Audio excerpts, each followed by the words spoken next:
Well, hey everybody, it's your pal Kevin Strange here. I am going to share this video out to our wonderful heads on Facebook and try to get some more eyeballs in here while we chit chat. Obviously, I've got a page up here on the old iPad. I'm working on Too Many Dabs issue 2, and we're gonna chit chat. I have a couple pals coming on to talk to us while we made comics tonight. Give me just a second here. I'm talking and clicking at the same time, multitasking. I'll throw out this link, which is not. I don't know why StreamYard doesn't make this easier to do. Where I'm in the Streamlabs, or I'm sorry, StreamYard control center, but I don't have the YouTube link. I have to actually click that here. Go into my own stream on YouTube.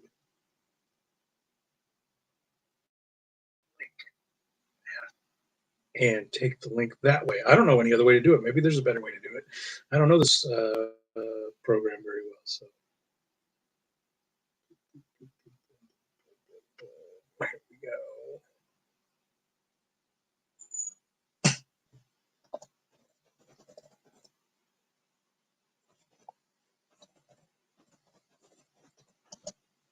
One second. I'll have this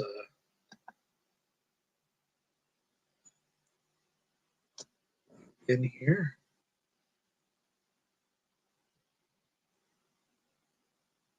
Facebook has this nice thing now where you can dual post to your personal page and your business page at the same time. That's nice. All right, that's done. So we should have our YouTube heads and our Facebook heads will be able to come and join us here. I just saw StreamYard can now do Instagram. I have a fuck ton of Instagram followers, so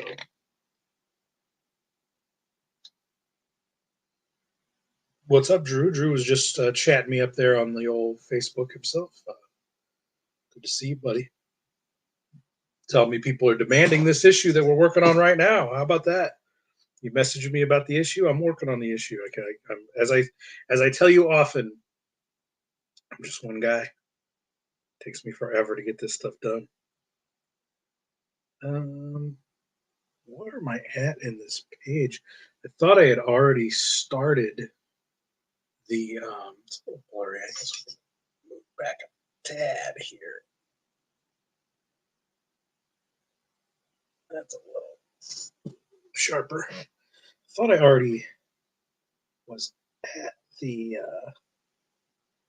shading layer. What is this layer? This is my spotlight layer. Oh, Dr. Ben's joining us. Dr. Ben. Sir. The PhD of comic books. Divinity, sir. I know all about the divine religion, and I don't know. Oh yeah, yeah, that's what we're here for, right? Exactly. Forgiveness and confession, all of those things. Forgiveness for losing my mind there for a minute and losing focus on the Strangeville Stonerverse, which is my passion and purpose in life. I got a little I got a little something to warm me up here on this cold. Where do you live at? General region? Ohio. Yeah, so we're not too far apart. So it's probably fucking butt ass cold there too. It's like 30 something here tonight. Rained all day. Rained all day yesterday. Yeah, it rained a bit today, and like I'm right up by the lake too, so get those lake winds. Yeah, we get the lake effect, as they call it. Yeah. I'm trying to figure out where to put this so I can look up and see it while I'm still doing shit. I believe this layer 5 is what I was going to make the shade layer. Talking to myself, Dr. Ben, Oh, yeah. and you're talking to yourself, so we're. Yeah, it's all good, I got this shit love bombed out of me, Doctor, and I saw you're you my. were saying something about that, and I was like, it You're like, doesn't. why did a 43-year-old grown ass man get Is he? talked into some shit he didn't want to be involved in? It's long. It's a difficult difficult thing to admit, man. When people get a hold of you and start stroking your ego and start worming their way into your head, it's not I watch a lot of documentaries about cults and shit like that, and I For wondered, sure. because Who it doesn't? doesn't surprise that, this is my misogynist side coming out. It doesn't surprise me that women get caught up in things like that. When I see these grown men like giving all their money away to a crazy cult and falling in line with some insane cult leader, I'm like, come on, dude, you're a man. Come on, you should be in control of your own life. And I'm not saying I was dragged into a cult, but I was. That was the They type of tried. behavior.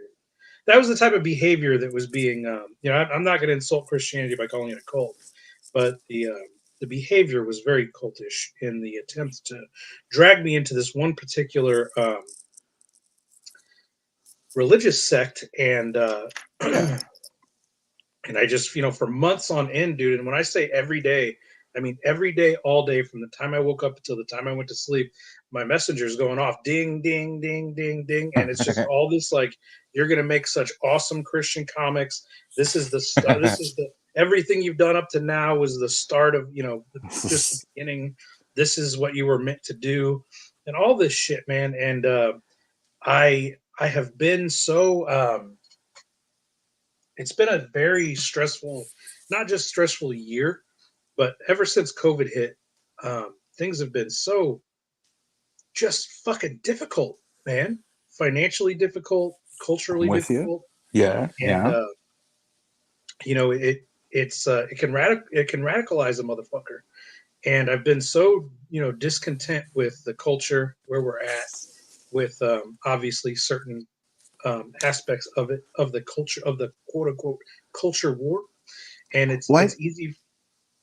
I was gonna say, I notice a lot of times that's something that, for lack of a better word, I'll say like culty or cultish groups, that their sort of method of operation is to kind of target people that either are down on their luck or people that are like dissatisfied with life. You know what I'm saying? Like you don't Right. see like you don't see like millionaires moving to Waco to worship David Koresh. You know what I'm saying? Like Right. you might get a couple, but that's not their main audience. And Like it's usually like heiresses. They're not the ones that made the money. right, What was that? The Nexium cult. They had yeah. two sisters that financed a lot of that. That were heiresses. I forget what they were heiresses to. They're heirs to some big corporation. Heiresses of Maybe like wasn't like Nestle or something. Nestle or something. I was gonna say like something like that. Yeah. But when it comes to me and what was going on with me in my mind was just I right after COVID, I really made a real strong push to go back out to conventions, to get all of my movies acquired by Trauma and put on the Trauma Now streaming service. And I made Right. a lot of moves in a pretty short amount of time to kind of. My concern was that if something happened to me, if I died, that I didn't really have mechanisms in place for the Strangeville Stonerverse to continue. Things would just kind of have sort of faded away because I control all of everything was basically still in physical media. And the minute I'm Right. dead, that physical media is never going to be made again. So I'm going to become this, not that I'm not already an obscure, personality, but it would be basically impossible to find my stuff. And so I kind of was on a quest for a couple of years, like I said, pretty strongly to build the Strangeville Stonerverse up in such a way that if I croak tomorrow, this stuff is still going to be around on the internet, and people are still going to be able to enjoy it. And because that's the whole reason I make this stuff is as a legacy for myself and for these wonderful characters who I love and consider to be, the Nixon and Hogan and Cockhammer and all these weirdos, Sarsaparilla, the Weed Witch, Strangeville Santa Claus. These are all like my children. I gave birth to these characters artistically, and I don't want to see them go away. And that might sound weird to non-creative people, but for me, this is my legacy. These are my children. And so the last few years, as I get older, I'm in my 40s now. The idea was I wanted to set myself up to where, as I said, if something happened to me tomorrow, this stuff's still out there, still can be enjoyed. These characters can live on without me. And after COVID, COVID was a pretty terrible time because all that got dragged to a standstill. I can't even remember if that stuff happened before or after COVID. If I got my movies on Troma before or after COVID, I want to say it was after. It seems like because that's when I remember. Yeah, because it was after all the COVID stuff. It started is when I started seeing stuff with Hart Fisher and stuff. And you might have been linked up with him before then. I'm not sure, but I remember it was after that, after COVID and everything, is when I started seeing him posting all his stuff and getting his thing going. So yeah, it had to have been after COVID. Yeah. So once, right directly after COVID, when I started pushing real heavy, I was like, I guess the idea was, now that everything's opening back up, I'm just going to go 110% and just go crazy on this shit. And I made a lot of strides really quickly. And then just as fast as things started going, I was just telling one of my buddies the other day that at the height of post-COVID convention stuff, I was having to order gigantic boxes of 600, 700, 800 DVDs to make sure that we had enough so that we didn't sell out. Because the first show we did back after COVID, the first big show was this show in Kansas City called Crypticon Kansas City. And I brought a bunch of comics and I brought a bunch of novels, but I only had maybe 50 DVDs on me. And we sold out within like an hour. People swarmed our table and were just loving us so much and giving us so much love. And we're so enthusiastic about us being filmmakers and shit. And And so when the show was over, we made a bunch of money. We made almost $2,000 that weekend. And when I came back, the first thing I did was reorder DVDs. And I ordered like 600 DVDs or something crazy, so that because we had a ton more shows lined up. And I was like, well, my God, if that's how we're going to be, treated out on the convention circuit, then we need to be ready.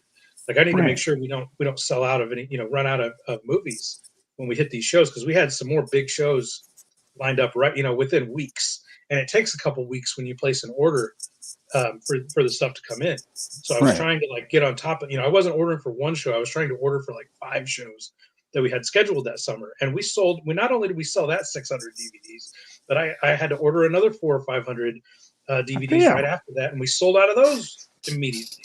So things were going super good for us. And so I started expanding. And you saw me really go into having. I started doing apparel and started doing hats and lots of T-shirts. And I did the card game and the expansions. And then, dude, just as fast as that shit popped off, and we were doing huge numbers, the convention shit the bottom fell out of it, and I was kind of left with about $5,000 or $6,000 worth of merchandise on, in my basement, and it just wasn't moving anymore, because as Trump left office and Biden took over, and the Biden, inflation, the Biden bump, the inflation started to hit. People started spending less and less at conventions. Conventions started raising the cost of their tables. Gas, you remember gas prices. After 2020, when we did that Kansas City show, gas was about $1.89, I think, and within a year later, gas was like $3.75, and so my gas prices more than doubled. And so I went from my weekend gas expenditure being like $125 to being like over $300 just in gas to get, because we started going way out. I'm in St. Louis, and we started doing shows in Detroit. We started doing shows in West, where you're in Ohio, so I'm Yeah. sure you know about Cinema Wasteland. Yeah. It's on, it's like almost on the border of Pennsylvania, so it's as east as you can get in. I can't talking. I'm not thinking about my shadow logistics. Trying to put shadows where highlights go, Dr. Ben. What are you doing? You being the doctor of comics, you know all about crazy placing the placing of shadow. I have no concept. I'm not good at like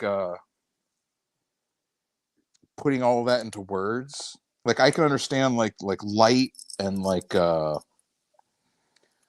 direction a light source is coming from and things like that, but it's like if I were to try and explain that while I was doing it, while I'm drawing, I'll just get the same thing. So that's what I'm saying. I know where you're coming from on that, where like you start talking too much while you're drawing, you're just like, wait a second, where the hell am I? Nixon here is a glowing machine elf. See, right. Let me blow this up a little bit. And he's floating in the sea of Frankie's own bullshit right now. That's what's going on here. They're floating in a sea of Frankie's own bullshit, and he's right in front of this zombie. Well, obviously, this hair is going to glow. The what do you call that? It's the bounce light off of the Nixon's glowing. Right, maybe like refracted or something. Yeah, I was trying to put shadows up here where shadows will actually go down here,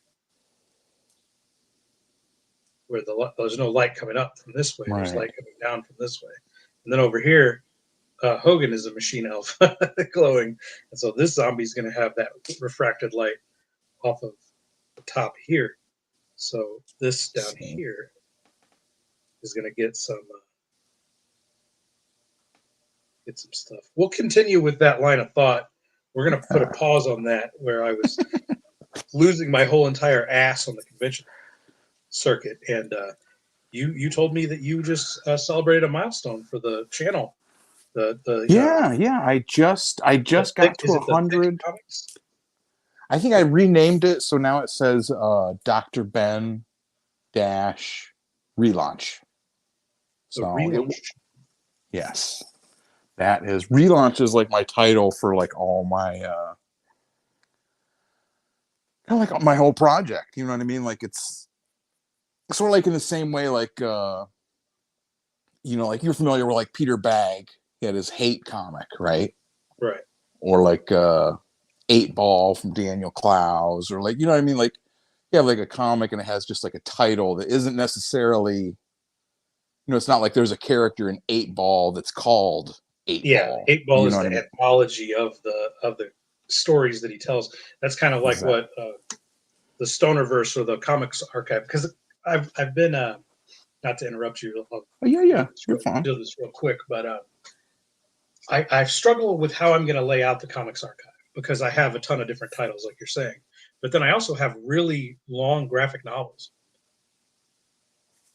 and I really want to get to Cockhammer Lives on the archive, but in my mind, it's like, well, if I post 3 pages a week, Monday, Wednesday, Friday, and there's 152 pages in that graphic novel, it's going to be 14, 15, 16 months. And I'm going to be locked into just posting that book for over a year. And that kind of bums me out in a way because people, webcomics people, they read free webcomics. They love those long, protracted, epic stories that go on and on and on and on and on. Right. At the same time, I have so many characters and so many stories. And I was like, well, I've been thinking about this. I was like, Dan Clowes has 8 Ball, and there are other comic artists that do anthology type storytelling, like the Hernandez brothers and Love and Rockets. Those are never told sequentially. They're always broken up, and you get each issue of Love and Rockets. Like you said, Love and Rockets isn't a character. That's the anthology of characters and of stories.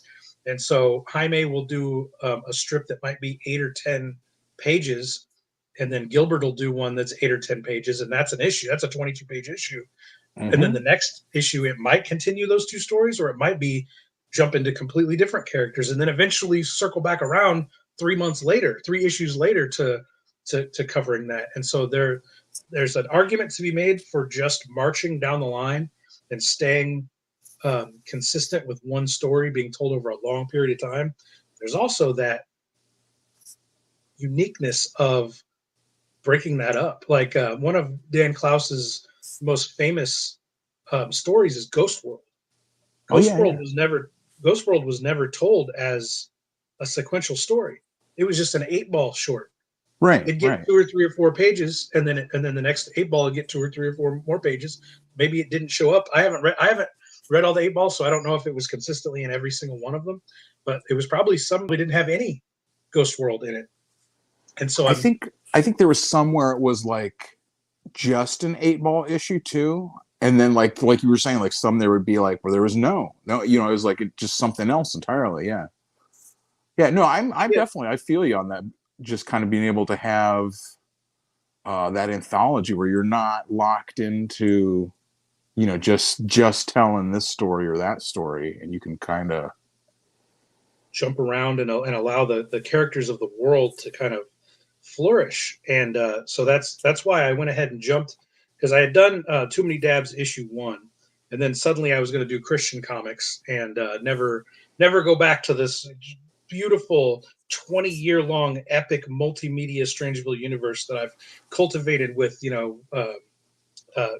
insane work over the decades. Sure, I was just going to abandon it, and so issue 2 never got finished. That's what I'm literally working on right now. And so I was like, once I came to my senses, which I'll get back into that later. We're going to talk about your comics. And that was the pizza. Here. That was the Pizza Freaks comic. Yeah, that was Pizza Freaks, and I've actually, I started on it. I don't know if I can get this in the shot, but this is page 1, panel 1 of Pizza Freaks right here. Like, and I've got the stuff laid out for the entire 7-panel page. Like I was committed, dude. I was committed to doing this. It's no joke. I wasn't fucking around. That's what I was going to do. And so I missed a whole, when issue 1 of Too Many Dabs finished posting on the Comics Archive just sat there for a month. And when I decided to finally came to my senses, which again, we'll talk about that as we go on. I realized like, well, I don't have anything, I don't have issue 2 done. What am I going to do? And I was like, well, it's Christmas time. I'll post the fucking Christmas comic, and we'll circle back around to Too Many Dabs issue 2. It doesn't have to be sequential, because it's split up into 2 issues for print anyway. Like it's a 40-something page story, which I could have just marched all the way through on the Comics Archive, but for the purposes of print media, it was going to be 2 different issues anyway. So it worked out, and so that's when I started. You mentioned relaunch being the title for the whole thing. I just recently kind of freed myself in the Strangeville Comics Archive to do just that. And it feels really good because I could take my time on this. I can start building more comics that I don't have to finish. Definitely don't give up on the Pizza Freaks. I wouldn't. I will say my question with that, because you were like, I was like, okay, it's going to be Pizza Freaks about the pizza, all the stuff with the Podestas and all that stuff. I know, and you're like, it's going to be a kid friendly book about all this pizza. I'm like, seems kind of, I don't know how well that fits together. Like, God bless you if that's what you're doing, but struggling trying to make it all work. I was stressed to the max, dude, because this culty shit that was going on in my DMs. There was a lot of pressure on me to stop doing Strangeville comics and stop doing quote unquote degenerate comics, and I was struggling, dude, trying to find doing all those degenerates. I got I got to catch up on our chats here. It was after COVID, because I found out about you guys right after COVID, and that was a few months before you hit Trauma Now. Okay. And then We got TW Tambui. Hi, hello, welcome. I don't know, I'm not familiar with you. Could be I should post that we're over on the. Is it on YouTube? Is that what we're on? we're on YouTube right now. We're on the YouTube right now. Hold on a second. Let me figure out. Well, I guess you don't have to hold on. You can do what you're doing, but No, we're gonna just freeze the whole thing. wait for me to type. Wait for over Dr. there. Ben here. He's doing something. Hold on, everybody. Drew says us degenerates are fun though. No, I mean that's where I belong. Me and my degenerate strange heads. This is all that really matters. Pizza Freaks thing, brother. I was doing my damnedest to try to make it all make sense, to make it all work, and it didn't make any sense, and it wasn't going to work. And as far as abandoning it, I'm not abandoning it, but I do think I'm going to retool it for the Strangeville audience. It's a cool idea. I was actually working on a Bigfoot, all ages Bigfoot book that was going to be, young adult. And once I came to my senses and realized I was being retarded, I was so like into the idea of doing I've never done Bigfoot before. I was so into the idea of doing this Bigfoot book that I just I immediately started rewriting it and retooling it, and now it's this insane, crazy underground comics, sexually perverted, crazy book called Curse of the Skunk Squatch, and it's just going to be. It started off as it was going to be a one-shot, 22 pages, and I ended up getting to the end. I was paneling it all out, and I was like, well, this climax here, I could end it in the next 2 pages, or this could really be its own issue. And so I expanded the climax into its own 22 pages. And when I got to that part, I was like, well, this could really be 3 issues because things are going so sweet. Things are going so good with these pages. I was like, it could be 3. And I was like, well, if it's 3, I've been toying around with this sequence here. That could be its own issue too. And now this fucking thing that started off as 22 pages has ballooned up into a 5-issue epic. And the even funnier part is originally the 22 pages started off as a little teaser opening scene with these tweaker characters that were going to get killed by the Skunk Squatch in like an opening segment, and then it was going to continue on 10 years later with another set of characters, and now it's a 4-issue series about those prequel characters 10 years previous. So now the 10 years later is going to be a sequel comic to Curse of the Skunk Squatch. Excellent. Skunk Squatch. Which basically just means I'm insane.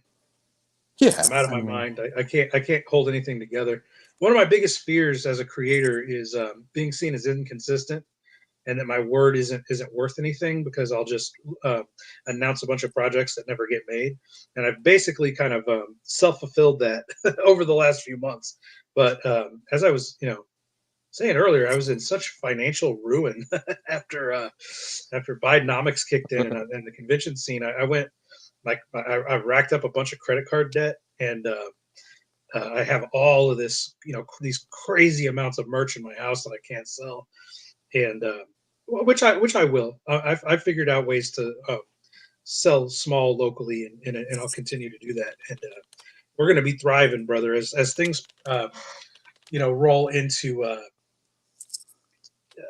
the future, whether it be a solid economy or whether the economy still lags and we live in squalor. I will find a way to make Strangeville work. You look like you're typing out a novel over there, man. What's going on? I'm trying to. I gotta get the outline done.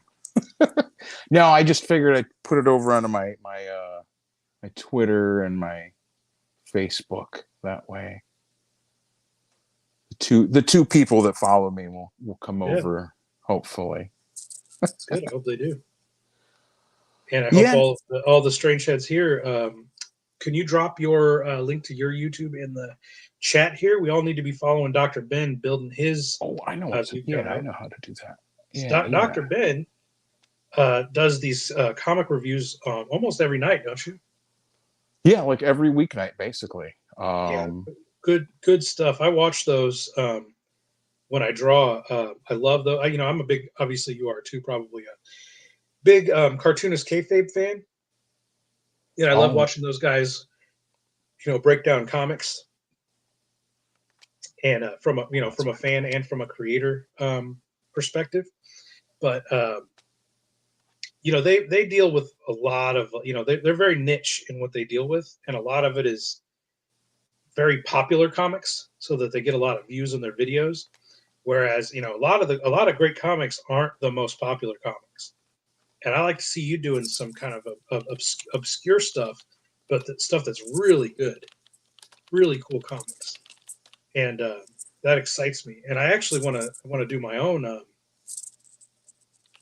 comics review channel, but very specific style. And I'm not going to announce it here, but I've got something in the works too that you might want to be a part of. You might want to hang out. Yeah, yeah, Yeah, I'm always.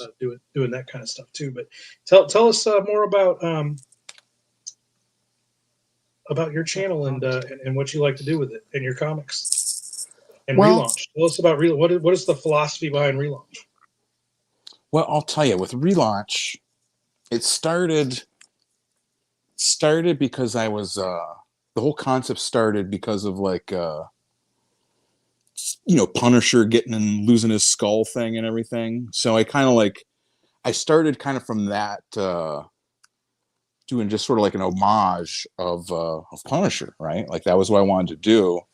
And so I created this character and I used these two like serial killer clowns that I've already have a couple like short kind of like horror stories written about. And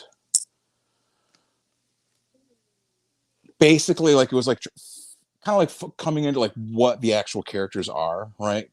The so the main story is that I guess the easiest thing to do is just going to be to like show like Oh, the here, hang first on. page Let me make you where big. she's like that's our main character is this lady. Trying to get you Oh, big. Hang on. I might have to switch over to my computer here in a couple minutes because my phone Oh, wrong thing. Is your phone gonna die? Hang on. I know how to do this. eventually. Hang on. We can blow it up. But There we go. yeah, there we go. Did you say pour acid on your face? Kind of weird, but okay. So that's the first page. You open it up and that's he's got her in a full Nelson. She's got a bucket of She's got a acid. bucket of acid. Just a bucket of acid ready to go. And then they throw the acid on her face, right? And that's what I'm saying. That's just basically where it starts, right? And this I got this issue printed in last year, so in 2022, right? Punish her. See, it's a little play. Yes. We'll play it on words there. You are the Uh, doctor. and so then it just the rest of this issue just basically kind of goes back to like how she got into that position. She went Sure. to a club and these clowns see her and they want to mess with her. And I put in like ads for like local comic shops. Like I did a whole thing with that. And like Did you go into them and into the shops and tell them you wanted to do that, or did you just throw those yeah, ads in? I just put them in like on my own. I mean, they all like I know all the people. You know what I'm saying? Like I've been doing these funny books for a couple minutes now, and then this year, like last year was going like okay. I was doing that, and then I was doing my online comic with the rabbit Stanley, and that's about the time where I started getting really like disappointed with a lot of the different like I like Ed and Jim from Cartoonist Kayfabe definitely. Like I just covered Jim's Blacklight thing, his Blacklight comic. I still need to watch that. I haven't watched that episode yet. I was really happy. I wasn't sure how it was going to come out, like because like I turned off the light and put on like a black light on it, and it came across pretty good in the video, I thought. But a lot of the fans, like the cartoonist kayfabe fan group, they're all a lot of those people don't like me. They kicked me out of the fan group. For what? Because I'm friends with Ethan Van Sciver. Oh Lord, are they seriously anti-Comics Gate? Oh yeah, they're like, I don't know, like Ed and Jim themselves. I couldn't really speak for them. Like, there's been insinuations, but what I'm saying, like, I don't. That's what I mean. I'm not going to speak for them because I don't know what their opinions are, or whatever. I've got my Comics Gate hat on. I don't know, but the people in the fan group were all. If you mention anything about Cyberfrog or the other guy that's not in Comics Gate, that Eric July, right? Oh man, that was. I don't like Eric either. No. If you mention anything about Eric, see, here's the thing. I've been a follower of the Comics Gate drama for years. Right. And there are legitimate. Now, here's the thing. People have to be fucking dramatic in Facebook groups and shit like that. Have to be gatekeepers and have to be cancelers. Hashtag cancel pigs. Here's the thing. I'm not a fan of Comicsgate at all. Do you know on a scale of 1 to 10? Do you know how triggered I am that you like Comicsgate and are friends with Ethan Van Sciver? Fucking 0, dude. Who cares? Right. What the fuck difference does it make? You know what I mean? That's what I would imagine. It affects me in no way, shape, or fucking form. But having said that, I've been around Comicsgate for many years, and I have been privy to a lot of crazy. If I'm a crazy person that's shifting back and forth between degenerate sex comics and Christianity, Ethan's fucking crazy, and he has done his fair share of gatekeeping people in and out of indie comics and Comicsgate, and he had his own whisper network behind the scenes where he was making demands of people and then kicking them out and things like that. And Ethan he's a pretty deranged guy. He does great comics, and he has built a giant. I mean, his success rate is. Eric July is probably the only other more successful, or Brian. What's his name? The Lady Death dude, Brian. Pulido. Brian Pulido. He's super successful as far as indie crowdfunding, but Ethan Van Sciver is one of the most successful comic book crowdfunders to ever do the thing. But he also has a history of extremely late books and I've heard. not giving refunds for books that are 2+ years late. There are legitimate complaints about the guy. Eric July is just a fucking guy making comic books. I saw him post today that Alpha Flight, the new Chuck Dixon book, is about to surpass 200,000. Is that what he said? 200,000 sales. I know it's past like 1 million in like money or whatever revenue, and I think it's like 200,000 units, and they shipped it like that. They just did that. It wasn't Alpha Flight. That's a Alpha Flight's Marvel. Alpha Core. Yeah, Alpha Core. But they just did that crowdfunder a month or two ago, didn't they? And it's already shipped. Mm-hmm. Like they've already shipped out tens of thousands of copies of that book, right? People already have them. They're already doing reviews of them. He does make the distinction, like that he's not doing crowdfunding, but that he's just doing, I don't know what he calls it. If he calls it like pre-ordering, I'm not sure what exactly. I guess that's what because I do the same thing. I don't crowdfund these books. I do a pre-order that pays for the shipping of the books, basically the shipping and printing. Like my books are already done before I launch a crowdfunder. Whereas somebody like Ethan Van Sciver, he largely won't even start a project until it's raised $1 million. And then it takes him forever. People attack him for hanging out on drama streams on YouTube instead of working on his books and things like that. And that's kind of what you open yourself up to if you don't start a project till you've already crowdfunded. And it ends up being years late from when you announced the ship date. But what the hell has Eric July done to anybody? Yeah, he puts out his books. He's paying an entire warehouse crew to pack and ship books every day. He's got an entire business and he's got an economy around his crowdfund or his comic book company. What? Mm-hmm.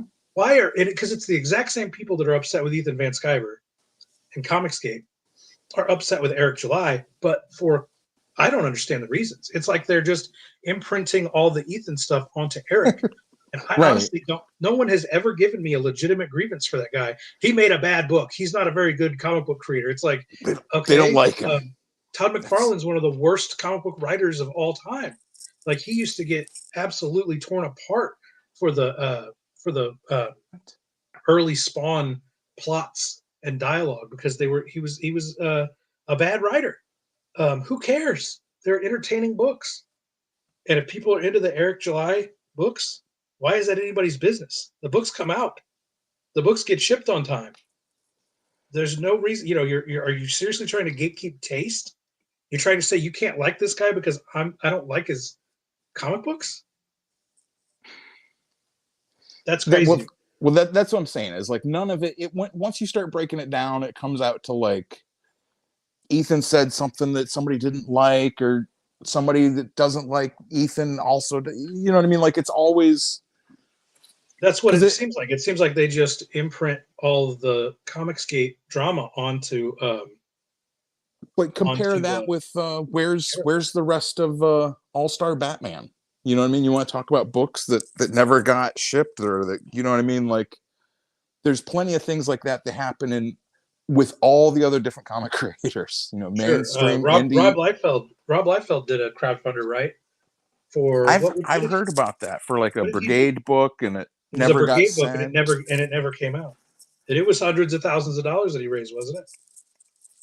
I'm again, like I'm not sure with that one. I know I've got that Brigade remastered that he did, where it's like every page is like redrawn by someone else, and it's like Brigade #1, but it's like every page is different artists and stuff. Yeah, well, that was a recent thing because Jim and Ed did pages in that. Yeah, that was a recent thing. The one that the crowdfunder he never fulfilled was years ago.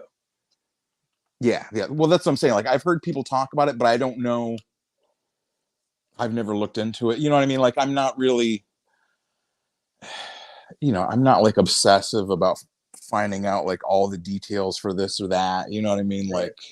Like, But yeah, so that's what I'm saying is it's like that's definitely a huge thing with like the fan group for Cartoonist Kayfabe is they are just that's disappointing to hear.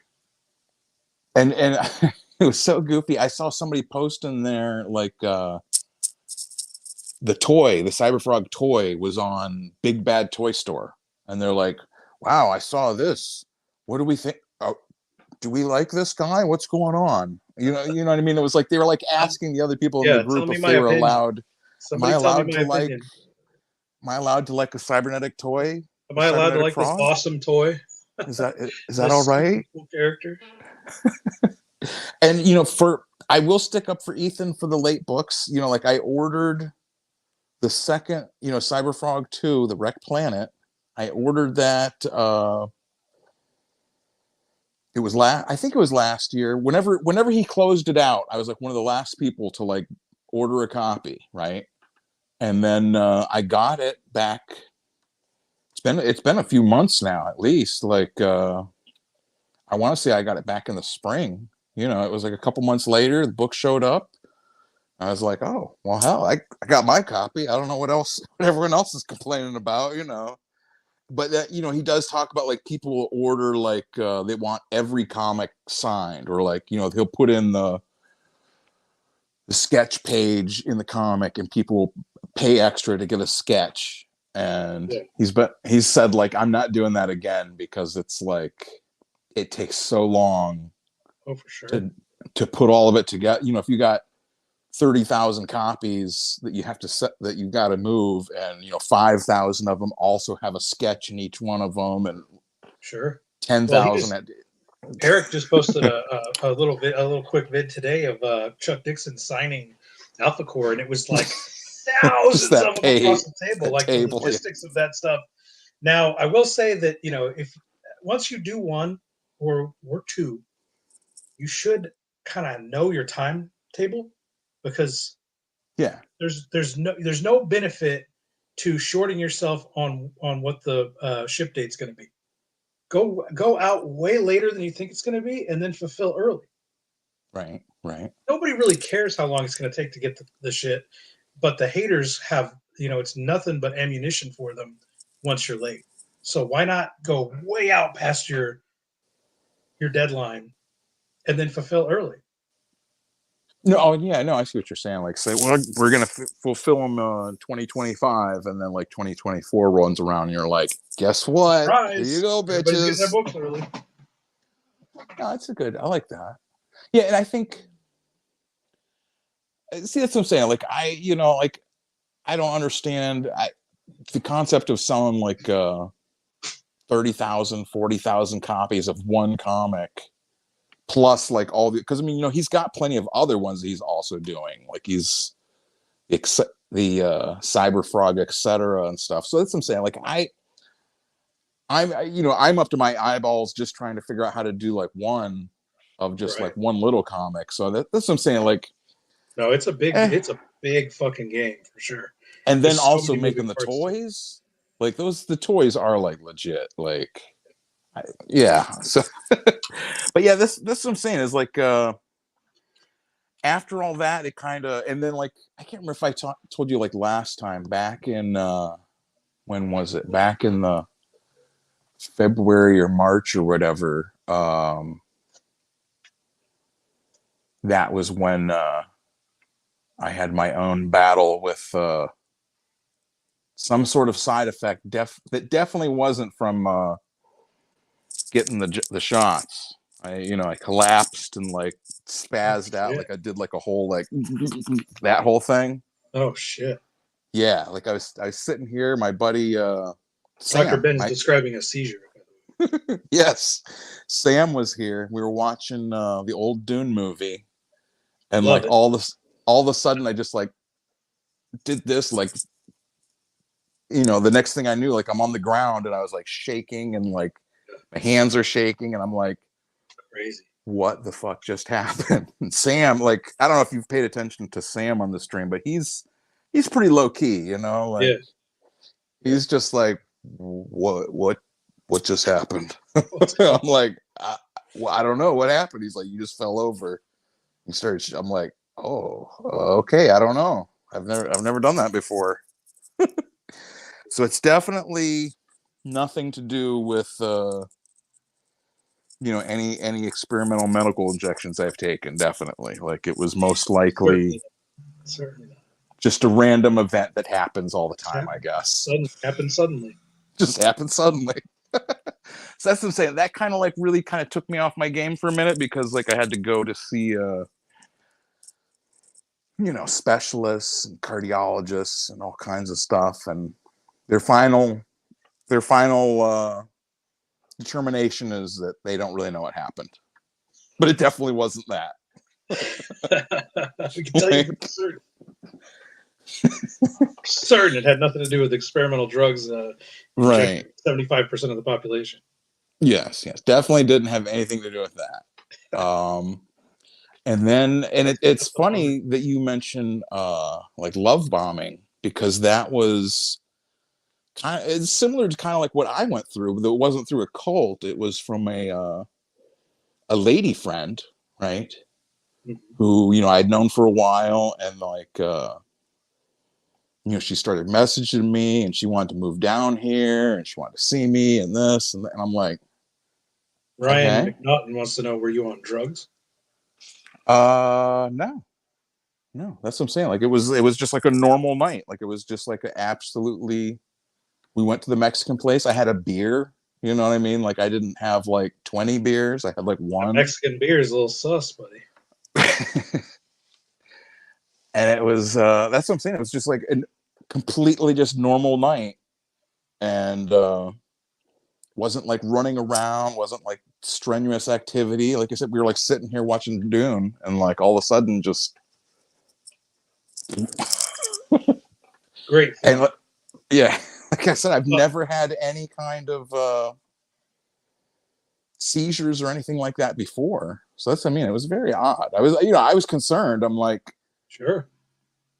what's happened, And then, like, I felt weird afterwards, and Oh, jeez.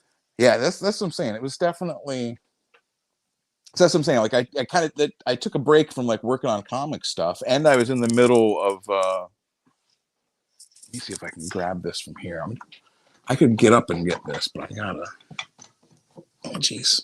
I got my grabber. Oh yeah, yes. I got this when I was in the rehab for after I shattered my feet. Jeez. Yeah, I've led a fun life, Mr. Strange.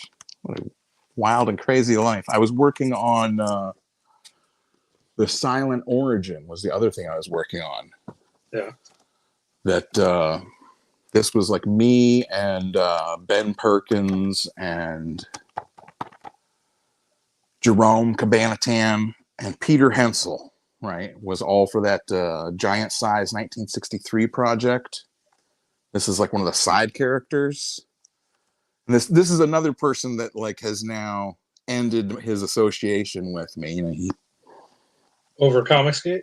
yes, he was. Well, he was one of the ones after I got kicked out of everything. He was all mad and upset about it, and I was just like, just chill out. It's okay.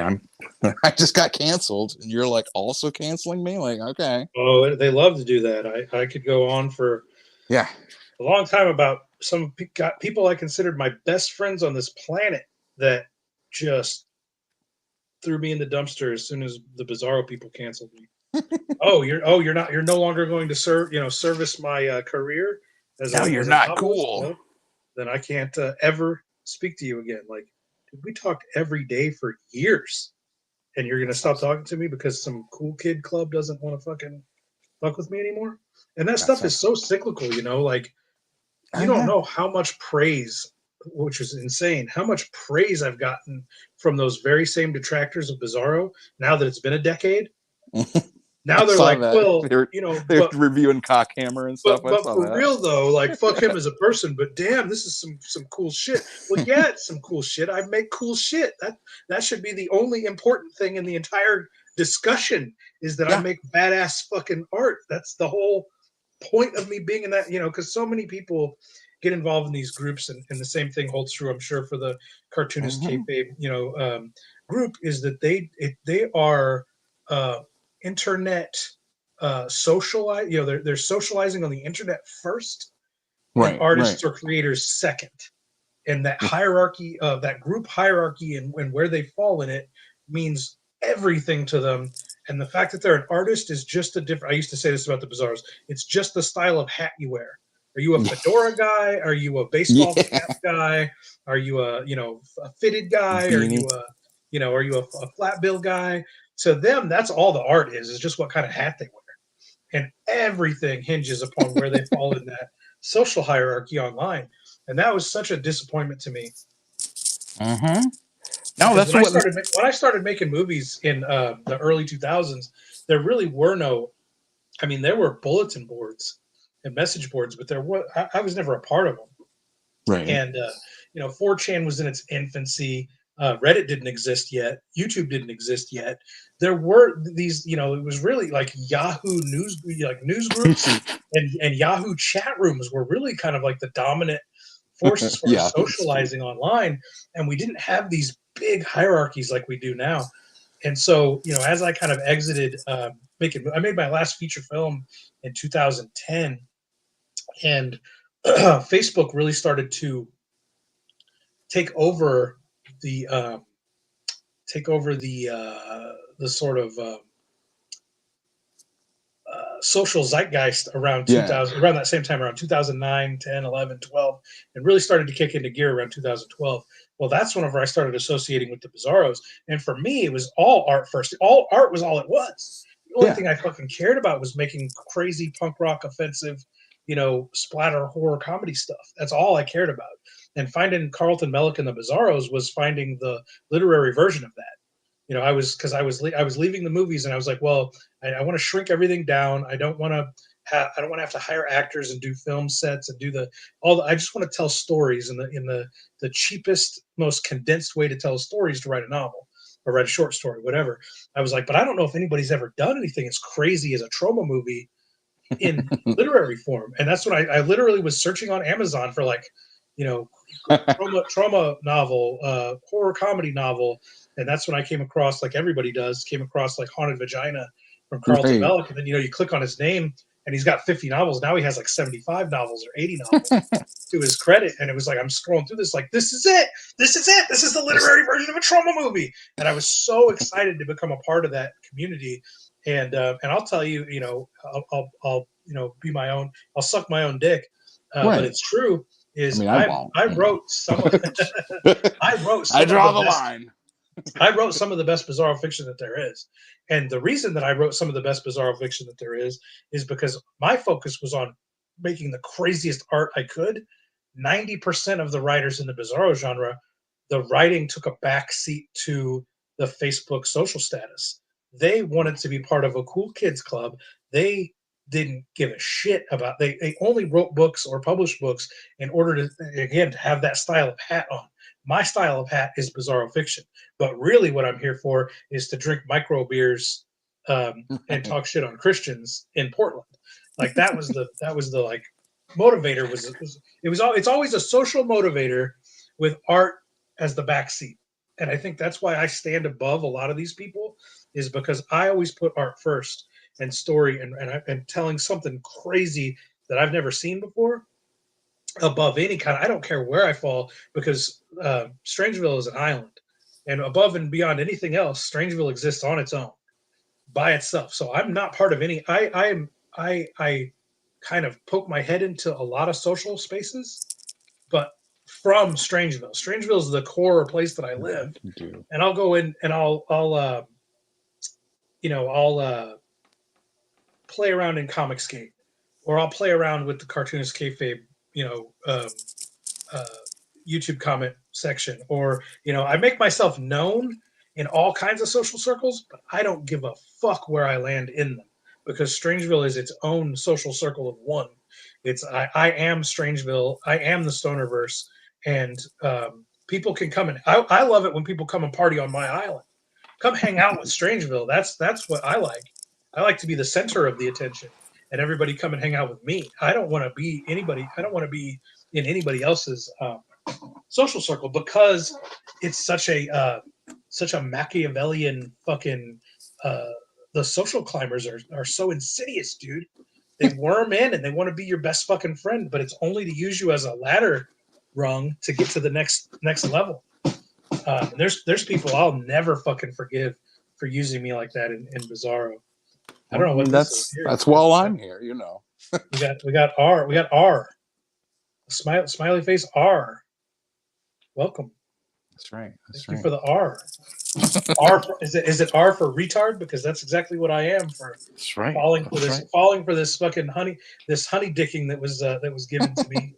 I don't know why I've still got you on the. Yeah, that's,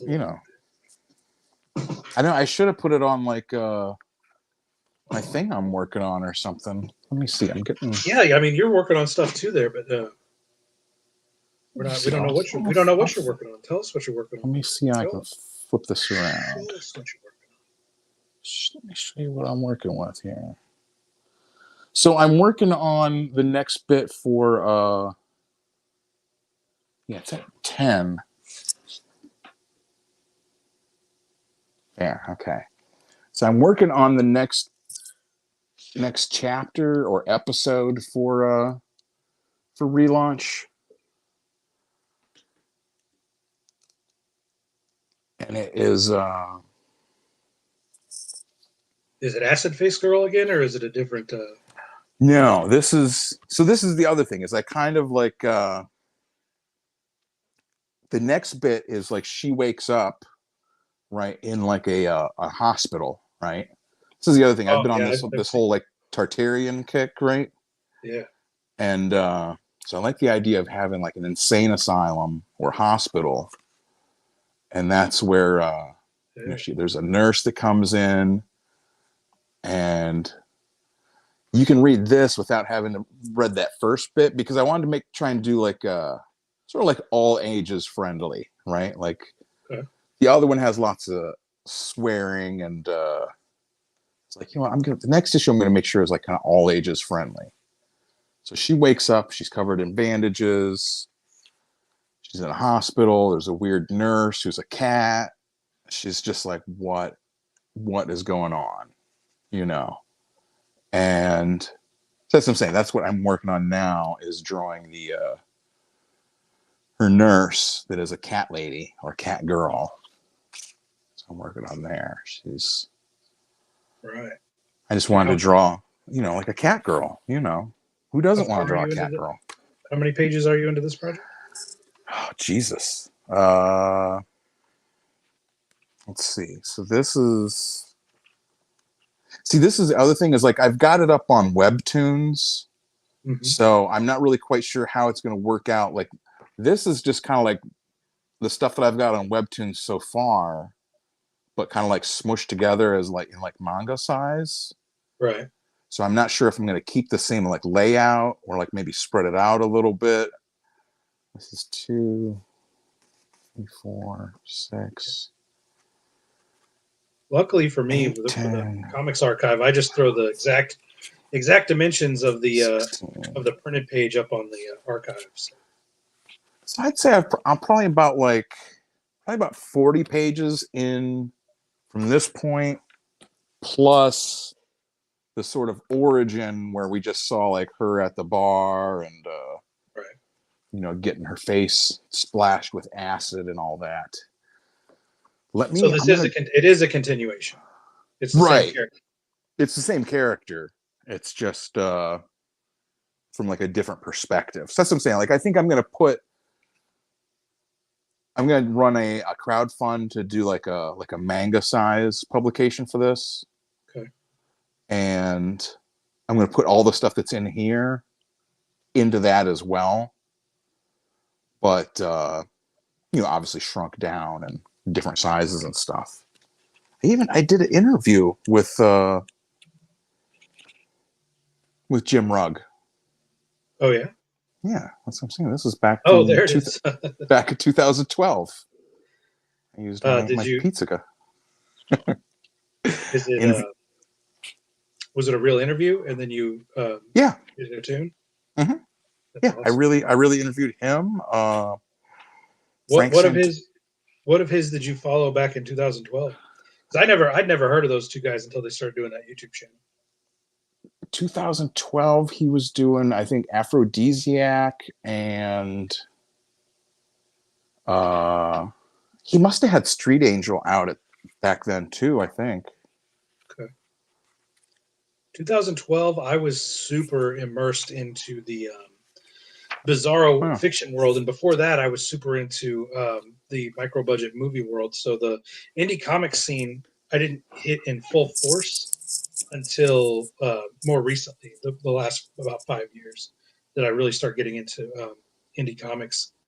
I was always a comics fan and did collect indie comics. I mean, I collected the whole run of Walking Dead when it originally hit Image Comics, and that was during that era. So I was collecting Walking Dead, and what else was I collecting that was indie back then? I don't remember, but I just basically had my little pinky toe in indie comics around that time.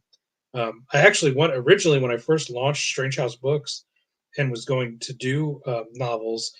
I contacted some artists to see how much it would cost to do a graphic novel, because I wanted to write my own novels, but I also wanted to write graphic novels and have an artist draw them for me.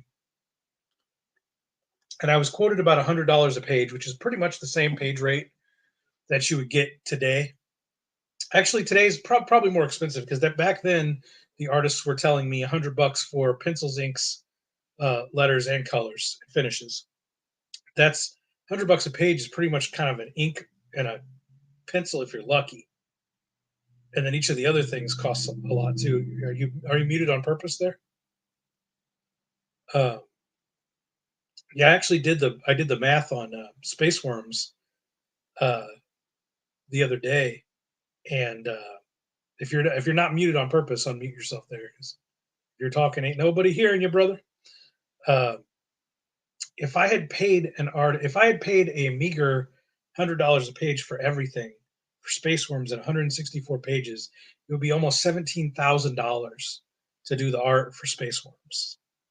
That's how expensive it is to pay other people to do graphic novels for you. So that idea went out the window very quickly as far as Strange House Books publishing graphic novels was concerned. It wasn't until years and years and years later that I decided to do it myself. For better or worse. Yeah, I had to plug it in. I don't know but I had to unplug my headphones in order to plug in the power on here. Technical difficulties in. So if it gets all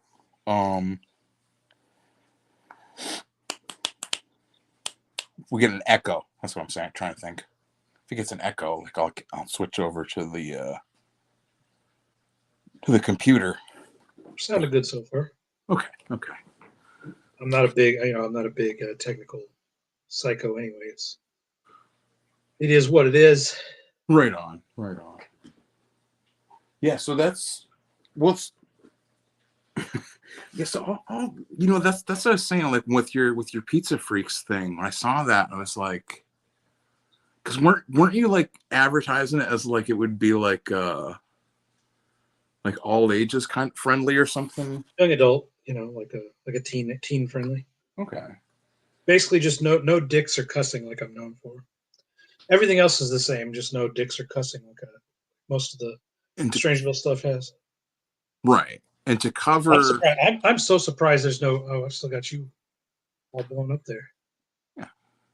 I'm surprised there's no dicks on this page. Like, there's not a single dick on this entire page. See, that's what I'm saying. It seemed like with the subject matter, it was like that seems like a weird subject to pick for that. Yeah. For that kind of. Yeah, it's exactly. Like, how is he gonna do like like not like a hard R at the least with covering Pizzagate and all that? It was Pizzagate in it was loosely. I kept saying loosely based. So this wasn't like me, drawing John Podesta and Hillary Clinton, and the spirit cooking witch, like literally chopping up naked, prepubescent children. Keep talking. I got. The idea was that it was this cult that was going to sacrificing children under in the basement of a pizza parlor, and it got it was extremely like supernatural, and was involving a lot of monsters and weirdos. It works as a story. It works just fine. It's not a literal telling. It's not a literal telling of the Pizzagate conspiracy. It's just in the spirit of. I see. Government officials, the mayor of the town, the governor of the state were part of the cult and involved in it, and just sort of it would basically be like an introduction for teenagers to be able to say, okay, this guy made this weird story. Like, what's the weird, like this weird comic? What's the real story behind this? And the real story is crazier than any kind of comic you can make up. Right. Oh yeah. So it was like a. Okay, the idea so more was like a little teaser. Like a tamed down version, kind of. Yeah. Okay. Absolutely. Yeah, that's what I mean. I was like, I didn't want to be like. Well, that's what I'm saying too. Is like my own love bombing experience was going on at that time, or like ending it and like getting canceled from all the fan groups and all that stuff. So I was like, I was off of my own thing anyway. So I was like, yeah, I don't want to. Well, it's impose all my. I'm still going to retool the book and release it in a much more hardcore version, much more Strangeville friendly version, which just means dicks and cussing. Excellent. But I already had my whole roadmap has already been laid out. Like I've got my 5-year plan. I'm getting some water over here in the corner. my 5-year and 10-year plan for Strangeville was already completely laid out. But, you know, these people just got a hold of me when I was at a really down place with the company because I had spent so much money on merch to take to conventions, and the convention shit fell through. I had a bunch of credit card debt. Right. The van I bought to do shows, the transmission went out.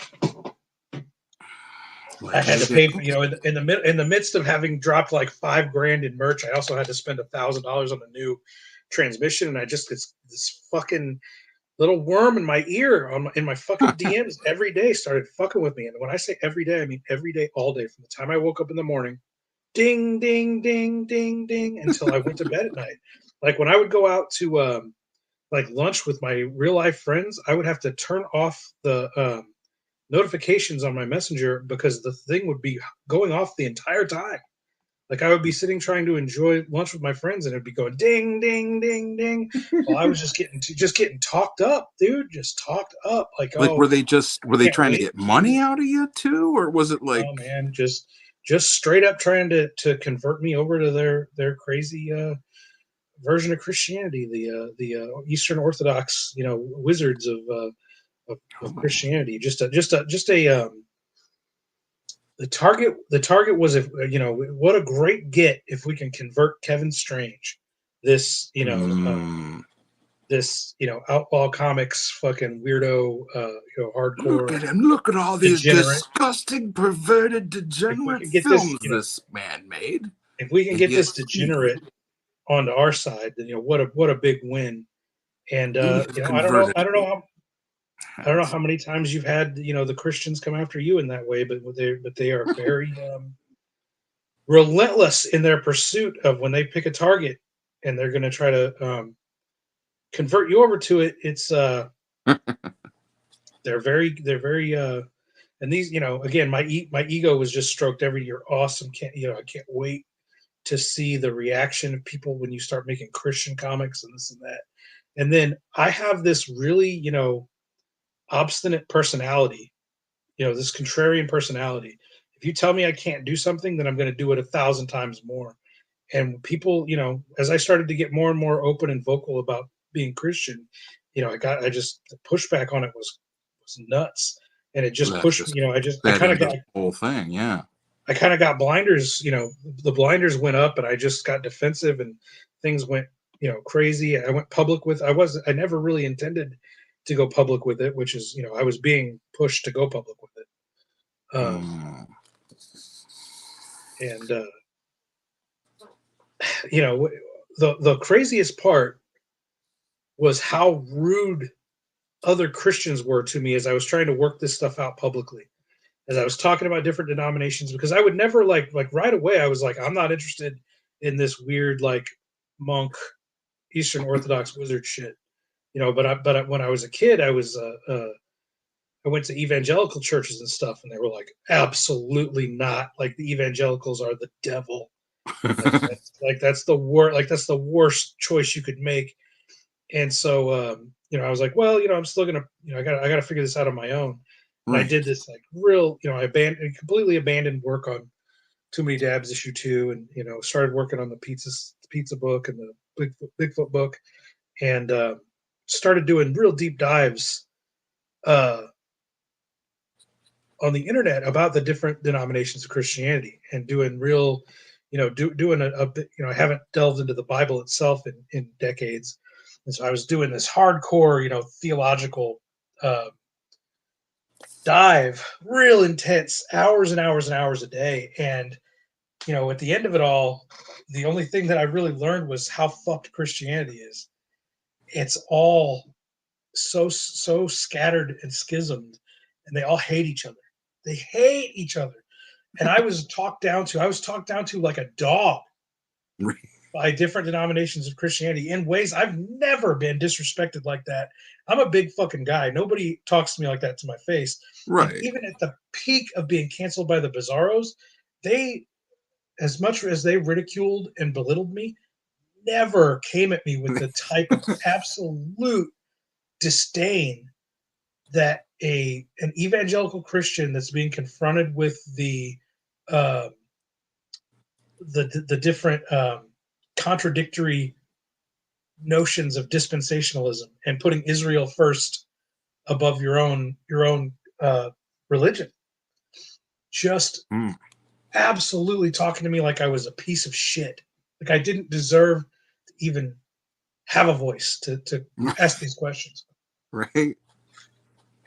It's, I have noticed that things have gotten like so much more crazy, like more just extremist with all of it. Like, I don't really follow the I'm not for Israel or Palestine, you know what I'm saying? Like I'm for both of them sort of, I guess. I don't, but like seeing like the way the people that are for either side act, Exactly. like you're saying, like with the people that are super hardcore for, Israel, we have to do this, and it's like, whoa, I don't know, like doesn't sound really quite like what the Bible said about them. Seems kind of like, you know what I mean? Like that's how I always look at stuff, is like, because I consider myself a Christian.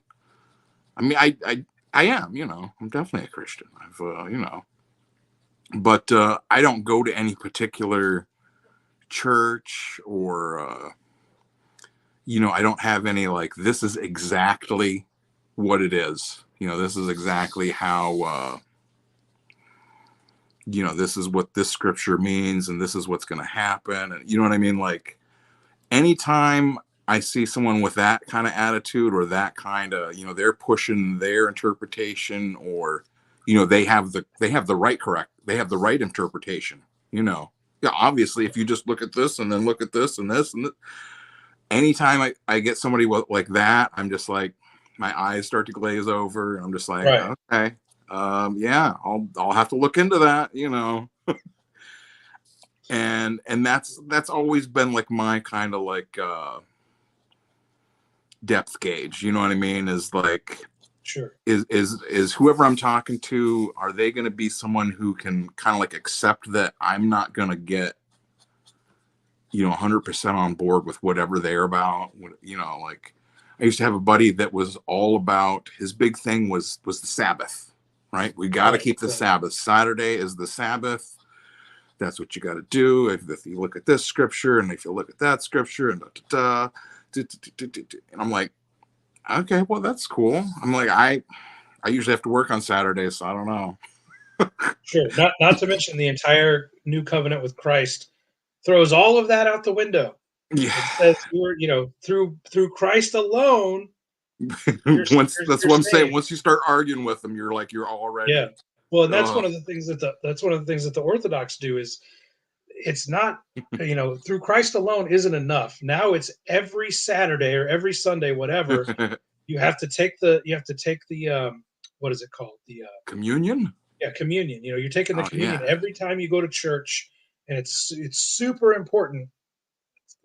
That's the main thing. If you don't do that, you will burn. Then you're going to go to hell. You have to constantly like renew your covenant with Christ every time you go to church, and you have to go to church all the time and stuff like that. And it's like, I don't care who believes that. Like, I'm not here to tell you that that's not right. the way to live your life.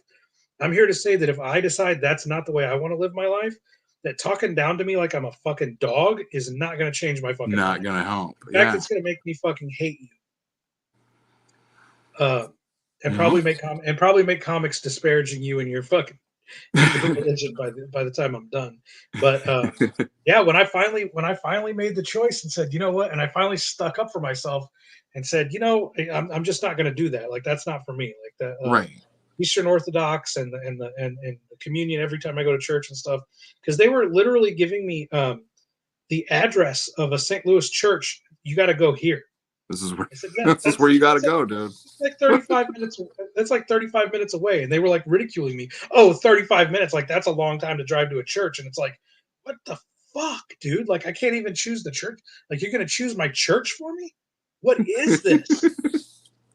Like, what have I gotten myself into? Yeah, exactly. And when I finally stuck up for myself and was like, it's just not gonna happen. Like, I'm gonna find a church around here that's more evangelical, because the evangelicals don't care about any of that.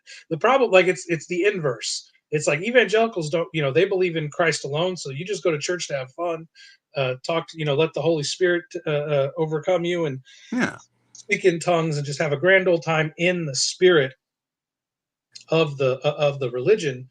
But they're so Israel cucked that after you're done having fun and communing with the Holy Spirit, you give all your money to Israel. Which is fucking crazy. You give all your money to the religion that hates you over in Israel. Yeah, it's like, well, that doesn't make any fucking sense either. That makes absolutely no fucking sense either. Like, why are we Israel cucked? Like, why are we giving them all our money?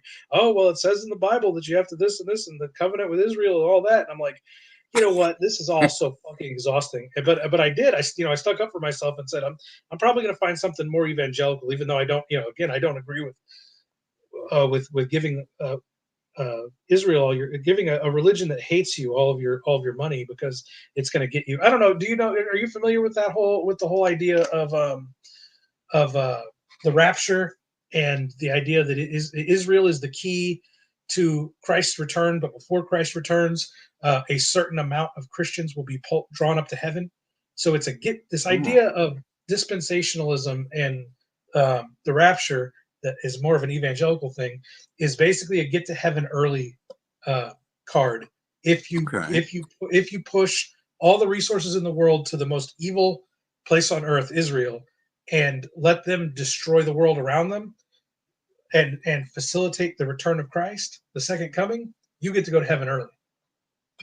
And so it's this real selfish, self-serving, insane thing that they do, which I don't agree with. But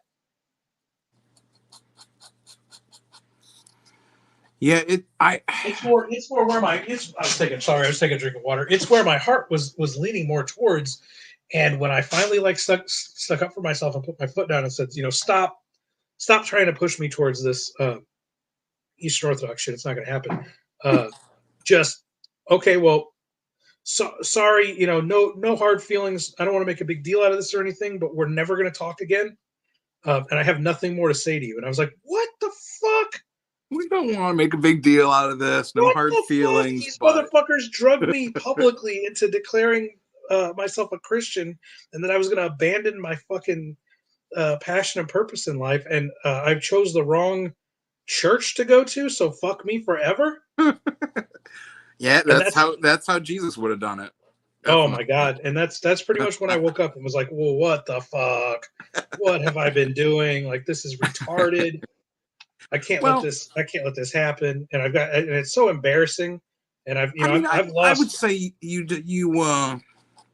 spent time researching in the Bible. That's never a bad thing to do in my mind. I mean, you didn't end up being sacrificed to an Orthodox demon or anything. Like, I didn't get taken into the basement of an Orthodox church and sacrificed to the you weren't Mary. Like probed or anything in any orifices you didn't want to be. I mean, I'm saying, like, I think you made out. Like I said, you spent some time studying the Bible. I wouldn't. My only thing, I wouldn't let it color your perception of actual Christianity, which is just following what Jesus says in the Bible. You know what I mean? Like I said, to me, that's all there is to it. Like he says, there's going to be all kinds of people when he comes at the final day that are saying, hey, look, we did all these things in your name, dude. We did great works. We did this and that. And he's going to be like, I don't know you. Fuck. Like that, you know what I'm saying? Like, that's, to me, that's one of the things that really is like the truth of Christianity, or is an example of the truth, is that, like, there's all these prophecies that Jesus makes about how people are going to come and they're going to use his name to lead people after themselves. And they're going to use his name for this and that. Like, I'm not like a deep scholar of like Islam or Buddhism or anything. I've done cursory examinations and whatnot, but like, I've never seen anything in any of those where they're like, the prophets say something like that, where they're like, look, there's going to be someone that comes and says that he's like Muhammad Extreme or something, you know, like Right. they're all like, they've got their teachings and they argue this and that, but they're not like, after I'm gone, some shit's going to happen, you know, like Jesus is the only one that's like that. And that's exactly what we see.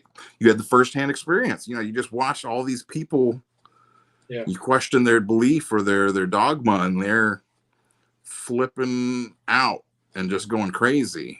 So that's what I'm saying. Like, I wouldn't let it color your perception of the teachings of Jesus and what he actually said. No, Definitely and say, to be clear, I'm always going to be Christian sympathizing. for sure. But I made a big mistake in going as far in that direction as I did, and I had some bad advice, and was totally abandoned on that advice. Left to fucking swing on that rope all by my lonesome. And so I kind of, I feel like I probably lost some hardcore fans and friends that sucks because they won't go down that road and they won't associate with people who do go down that road. Right. But I all I can say is, I'm back. I'm working on what I need to be working on, and this is all I can do is tell you, like, and I also wanted to say that there's so many people that didn't give a shit, dude. Couldn't have cared less. Came to me in my DMs and they were like, "It's no big deal to me. I don't care Yeah. what you believe in. Okay. I just love your shit, and I loved your old shit. I love your new shit. Like, I'm just, I'm a fan. I just love what you create." And that touched me so profoundly, dude, because so many people are, like we were talking, these superficial, you know, people like the kayfabe audience or the bizarros, and they're just in it for, well, I only associate with type A people. I only associate with type B people. And the amount of my fans that came to me and said, "You're just Kevin to us. We just love your shit." I was like, "Oh my God." Like, those are the people I feel like I was betraying. Those are the people I feel like I owe an apology to. Like, I'm Well, back on just track. make your apology, and by just putting out kick-ass shit, Exactly. I'm back to that's work. the I'm only back way to to work. Yeah. do it. Let's Back to work on the shit that matters. I'm back to work on the shit that makes people excited. And we're gonna move on from that. And I'm gonna do my best to not let my ego get uh, taken advantage of like that in the future. And I consider myself a strong-willed individual. Like, it took a lot of effort. It took a lot of effort to get me there. And because that's it's a classic love bombing tactic, right? To you glow this motherfucker up morning, noon, and night intensely with these intense emotions, and then when they don't do what you want them to do, you take all those emotions away as punishment. right. Take all that stuff away as punishment, and that's exactly what happened. But it had, I don't know what the effect, like the intended effect is, that I come running and begging for validation again. "I'm sorry, I'll do exactly what you tell me to do," but I ain't that fucking guy. Yes, You, exactly. you might be able to walk me down a dark alley, with a bunch of praise for my fucking work, because yeah, I got an ego. I like being told my shit's cool. But when we get to the end of it and you tell me, fucking, if you don't do this, I'll never talk to you again, my answer is going to be, "Well, peace, motherfucker." It's going to Exactly. be Is that a like promise? that. Then go fucking fuck yourself. Yeah, no, I'm with you. Like, that's definitely like when someone's like, "Well, I'm not going to talk to you anymore," then okay, do your thing. That's fucking get the fuck. That's, you know what I mean. Like, I'm 100%. I should have like, like kind of reached out more to you, because I remember seeing all that stuff. I guess I didn't realize like that you were being kind of like led astray by cultists or anything. You know what I'm saying? Like I said, I was in the middle of my thing too. Like, this lady, she's all, Yeah, "Oh my gosh, I've been dreaming about you forever." Oh, yeah. really? Oh, wow. We'll Okay. talk more about that if you want to. I don't know if you want to get into it. But go ahead, tell us that story. Yeah, she was. I mean, she was. she wanted to help me and she loves my stuff. You got to bring me all your comics and this and that. She introduced me to her kid. Did all the stuff. I was like, man, this is great. And I've known her forever. I was like, oh man, this is how you felt. I've always felt like this. Oh my gosh. And then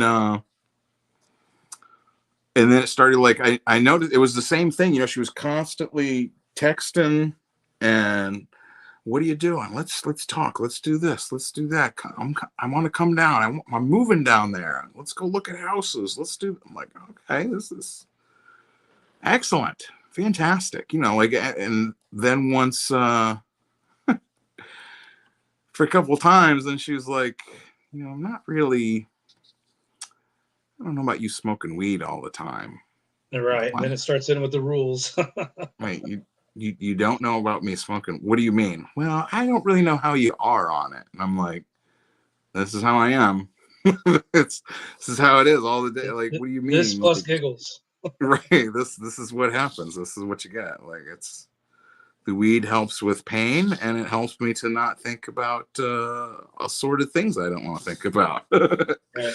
And it was weird. And then, like, and the other thing, not that I want to use Ethan Van Sciver as any sort of like measuring stick for like who I should date or anything like that, but like, she comes over. The first time she comes over, we'd hung out before for a while. And she comes over to the house and she's like, well, so what do you do? What do you do at night? And I'm like, well, I draw, I got my stories I watch. Oh, look, Ethan's on right now. If you want to just sit, I usually I watch this guy, I draw. She's like, he's a douche. He's just a douche. I just want to smack him in his face. And I'm like, oh, shit. Well, we don't have to watch it if you don't want. We can watch something else if you don't want to. And I remember thinking, like, I understand some people, Ethan's not everyone's cup of tea or whatever, but it was like, it wasn't even like he was like saying anything crazy. He wasn't saying, women are stupid. You know what I'm saying? Like, it was just like a normal, like just him talking or whatever. And it was just this immediate, like, yeah. I'm like, whoa, okay. Well, and I remember just thinking, like, why would she just immediately hate, like, the show I show her? And like, she doesn't want to watch anything else, and she doesn't want to do that. Well, maybe she's just nervous and anxious because she's at my house instead of her house, and so maybe that's Sure. just how she acts. I don't know. Sure. But it just it just kept progressing, and I was like, it was like just the same stuff. Like, well, I think. Because I told her about like how like all these different people were canceling me for this and that. She's like, well, that's all just in your head. And I'm like, Oh. No, I really, like, this all just really happened. I'm like, this happened before, back in 2016 or whatever. Like, a bunch of people back then, like different comics pros, were like, this guy is going to see Milo Yiannopoulos. He likes hate speech. Is this your friend? I was like, whoa, what? You're not kind of concerned that like campuses are like rioting to prevent him from just coming and like giving a speech? Like, I watched him myself. He's like concerned about like how like a certain religion is generally against gay people, and he's really gay. Like, that's a valid concern. Like, do you not know that about? He's really gay.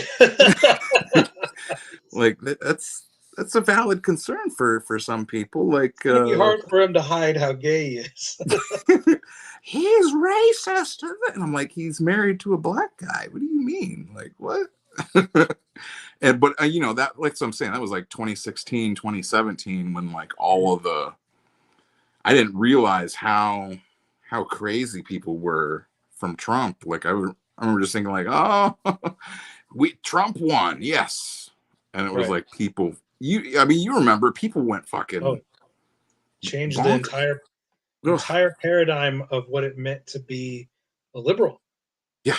You now had this new identity of this anguished, mentally traumatized person because a guy took office that you don't like. A president that you'll never meet took an office that you'll never have anything to do with. And now you're just. I dated a very liberal girl from about 2012 to about 2015, and luckily our relationship ended before she got Trump derangement syndrome so fucking bad. She's one of those people that had to take like a mental health week after Trump got elected and stuff. And I've heard I've heard we still have people in the same social circles. I've heard that she's never been the same. She's never recovered from the 2016 paradigm shift, the Trump era. The Trump derangement syndrome just fundamentally changed her as a person. Yeah, that's what I'm saying. So that's what I mean. Is like it was like, and I don't think anyone really expected that it would be such a just insanity causing event. You know what I mean? Like, that's what I mean. I surely didn't. Like, I don't know that it would have like changed anything. That like, not like I would have been like, well, I'm not going to vote for him because everyone's going to be upset. Like, I would have probably voted harder, like would have been like, well, fuck them. But I remember like I was imagine if your entire personality and lifestyle changed because Joe Biden got elected. Yeah. Yes, Joe Biden. Yeah, no, exactly. I can't go to work. Joe Biden's the president. I was to show you like how naive I was of all of it. Like before the election, like I was still like, I was trying to like get work with people and stuff. And like I tried to work for the Nib, right? Like the Nib was like the online political cartoon site. Okay. And like they had even, because I was at the RNC in Cleveland, right? Yeah. And there was like a cartoonist lady that was walking around, and like I remember I sat down and we talked and interviewed because I was like, hey, I'm a cartoonist too. We're both cartoonists here. And like we talked for a little bit, and then I was like, should we like safety in numbers? Like I don't know what to expect here. She's like, I'll just be by myself, and I'm like, okay, And then there's a picture of me on one of her articles or whatever. So I was like, she worked for the Nib, so I was like, hey, you guys. You have me in one of your articles. Why don't you have a cartoonist that's like, kind of right wing? Like I'm not like, I was gonna say I'm not like super provocative, but now I think about it, like I did this one of like Hillary where she's holding like a severed tit and like kiss the spirit cook, and I drew what was her name? Loretta Lynch? Was that her name? Yeah. The Attorney General. After she met with Bill and she's like on the tarmac. Yeah, I did that. Some of them didn't really come out that good. I drew James Comey as be clear, this is not to suggest that in similar circumstances a person who engaged in that activity would face no consequences, but I don't want to commit suicide, But you know what I'm saying? I was like, why don't you guys have like I was big for like the Danny Williams thing, like Bill Clinton's black kid. Yes. Oh, I haven't heard of that kid forever. Yeah, he's that guy. He was super big on Twitter forever. Yeah, he's still I still see posts from him. He'll post stuff about like him and his kids, and like every now and then he'll say something about it, and it's great. Like I think he really honestly is Bill Clinton's kid. I mean, he looks just like him. You remember do you remember Barack Obama's brother? That's what I'm saying. It's like like I look back on that election and I'm just like, I just think of all the funny things that happened. It was one of the coolest moments because that was Roger Stone got to be front and center. Hillary for prison. Yeah. That's when the world discovered Alex Jones. Yeah. Oh, Alex Jones is back on Twitter. Oh my! I saw that. Did you listen to that Spaces? I was listening to some of it, and yeah, it's pretty good. It's pretty good. It's crazy how much him and Elon agree on things. I don't think Elon realized how much of a team human Alex Jones was. Right. Well, there Or was maybe I never knew about him predicting 9/11. 9/11 or whatever Oh, either. yeah, that was an early prediction. That's when I got it. I got into Alex Jones back in 2002, right after 9/11, through the Loose Change documentary. That was it. What's his name? Randowski. Luke Randowski, isn't he the guy that Oh, okay. Loose Change 9/11, the documentary? But he's got Right. Alex Jones all over it. And I was like, Alex Jones, and of course they promoted InfoWars, so I went on InfoWars, and that was back when Google Video existed. So there was tons of conspiracy documentaries on Google before they bought YouTube. They had their own video service, and Alex Okay. put all his documentaries on there. And so Alex Jones's documentary Endgame was on Google Video, and that documentary just blew my mind because it talks about the Bilderberg Group and the Trilateral Commission and the World Economic Forum, and because Endgame is like centered around, it's Alex telling you the history of the Rothschilds and them funding World War I and World War II, and it breaks down globalism and who the big players in globalism are, the Klaus Schwabs and the what's his name, the old emperor looking motherfucker. Soros. George Soros. It's breaking down all that, but he's actually like the documentary is like bookended by him flying out to the Bilderberg meeting in, I think it's Davos, and he's got the microphone and he's fucking yelling at everybody that they're the new world order, and then he's going to take them into what is his 1776 slogan? 17. I don't know. It's something is the new 1776 or whatever. But he's yelling his slogans at him, and I'm like, this guy's awesome. Like, and he was super. He blamed George Bush for 9/11, and so that was there was the Loose Change documentary, but that in that era, Alex Jones was super anti-Republican. And he called it a left-right paradigm and said that the Democrats and Republicans were working together, but it was the George Bush regime, and so he was real critical of Republicans and Bush at the time. And so I never looked at him like when he came on the scene with Trump in 2016, people saw him as this raging far right. He's a far right conspiracy theorist. But when I was introduced to him in the early 2000s around 9/11, he was considered a lily liberal, douchebag tree hugger. And so it's crazy how much he triggers everyone on both sides. But listening to him talk to Elon was crazy because they agree on so much more than they don't. They're very in tune with each other as far as what they want for humanity.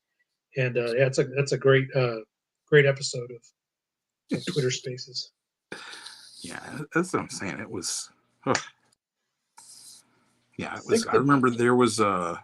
That's what I'm saying. Like, huh? So I keep leaving you on full screen. There was some sort. I think there was some sort of thing. Because I remember like all the stuff with Roger Stone. I remember like before the night before election, there was like a huge like voice call where it was like everyone could dial in, and where it was like we were all listening to Roger Stone, and he's like, okay, just watch the polls tomorrow. We don't know what's gonna happen. I was like, oh, this is okay. I'm down. Like that was like I ran. I don't want to say like I ran, but I was I ran the Facebook group for you know who Rob Morrow is? Huh. He's like he's a politician around in Austin, right? And he was the book that Roger Stone had that came out that was called The Clintons' War on Women. Yeah. That was him and Rob Morrow writing that together, right? Okay. And then it was weird because like Rob Morrow then because that was like exactly what Trump went through for the campaign, right? Like, yeah, all the stuff, all the different women that Juanita Brad, yeah, all the ones that Bill had all the shits with, all of that was in the book, right? And it laid out all the different details, all the stuff about Vince Foster, all, you know, just every scandal she was in there, and also like the thing about Danny Williams too. And I was like, yeah, okay. And they were like, look, we just need you to help get Danny's story out. And I was like, I can do that. Yes. And so like the picture I did was based off of, do you know who Kyle Baker is? uh-uh. He's a cartoonist that did a bunch of different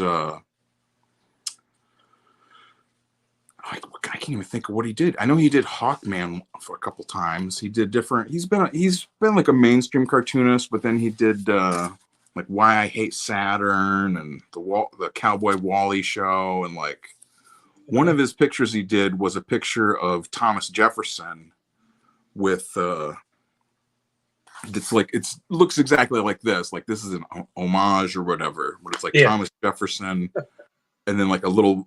You just see like a little like stereotype like black kid face in the background. Yeah.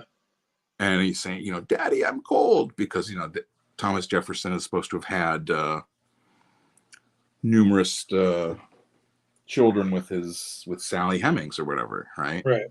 And so I was like, I'm gonna make an homage to that. And like I've sent it to Kyle a couple of times. He's never acknowledged it at all. They're not. I don't know why. But that's what I'm saying. You know, I was trying to get in with the different political cartoonist places.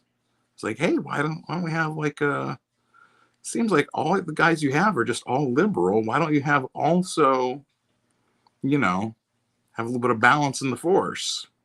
They didn't like that? No. I tried, you know who Harvey Pekar is, right? Of course. His widow, Joyce Brabner, who still lives up in Cleveland, she's like, she was my friend on Facebook, and she was putting together some kind of protest thing for the RNC, right? And I was like, well, I'm going to be up there.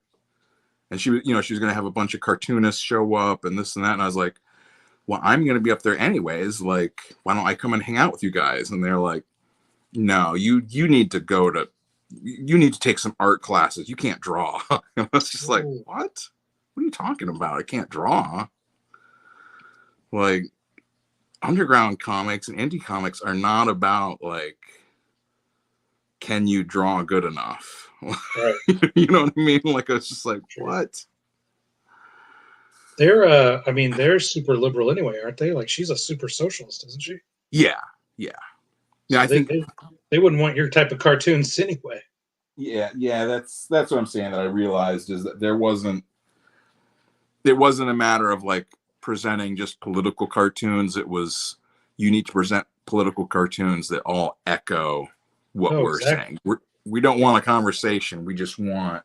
I've never met a communist that wants to have a debate about, or that wants equal representation of ideas. No, exactly. There's my good one.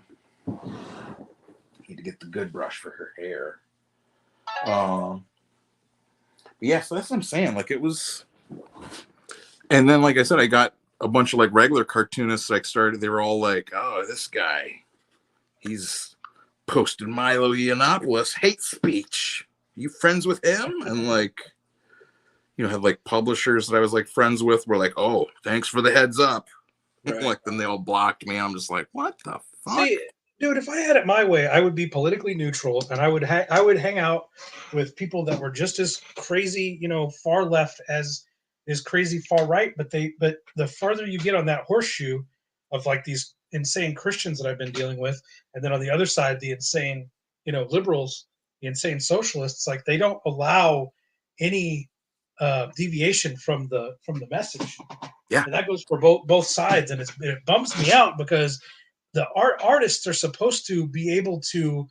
They are able to the beauty of the art community or the artist lifestyle is you're supposed to be able to be intertwined with people in poverty and people with money and people with leftist views and people with right-wing views, and you're supposed to be able to, as an artist, we intermingle among all sides of culture and society, and then we speak about that in our work, and our art is a reflection of the society we live in. But Exactly. we've been pushed into these echo chambers and these ideological corners where your art doesn't matter, and the hat You you know what wear your art would be doesn't matter. good for is spreading the message. That's what your art would be good That's for. right.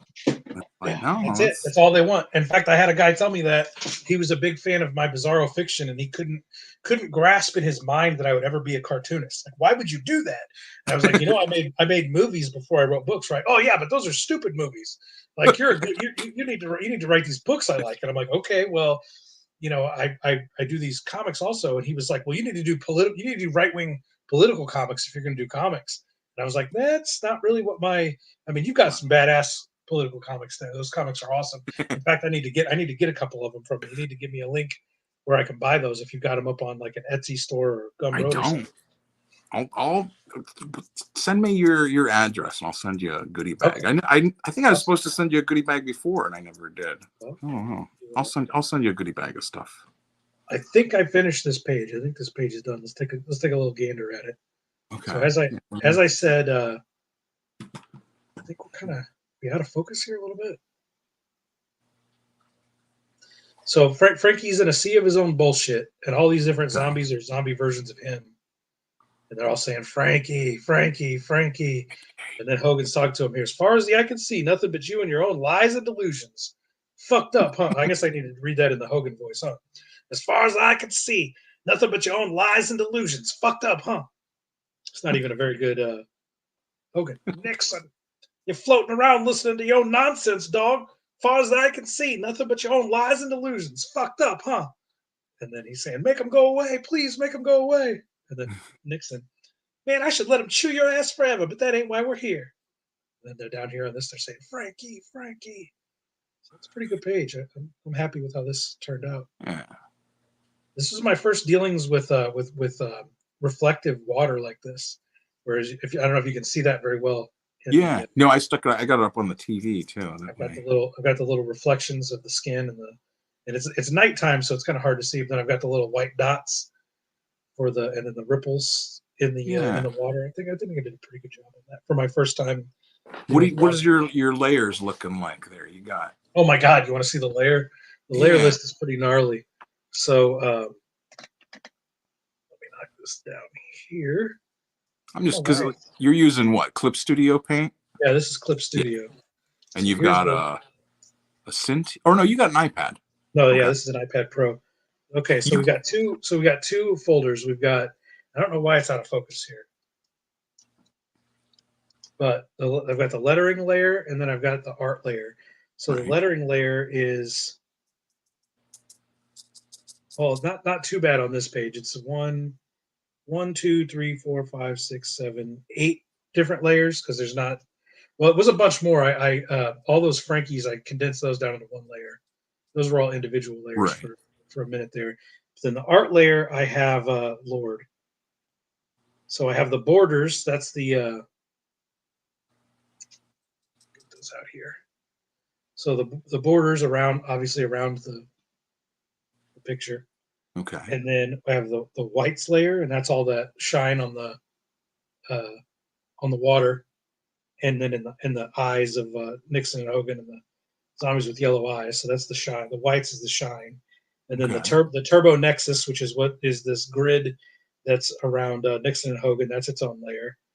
And then the detail layer, which is just some extra black thickness variation. And then, of course, the regular ink layer. And then there's the highlight layer.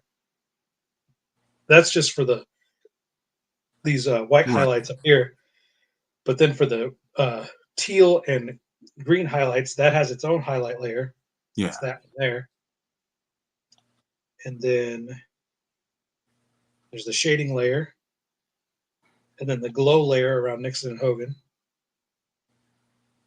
And then there's this, I put this spotlight layer because, again, I don't know why this is fucking out of focus. It's stupid.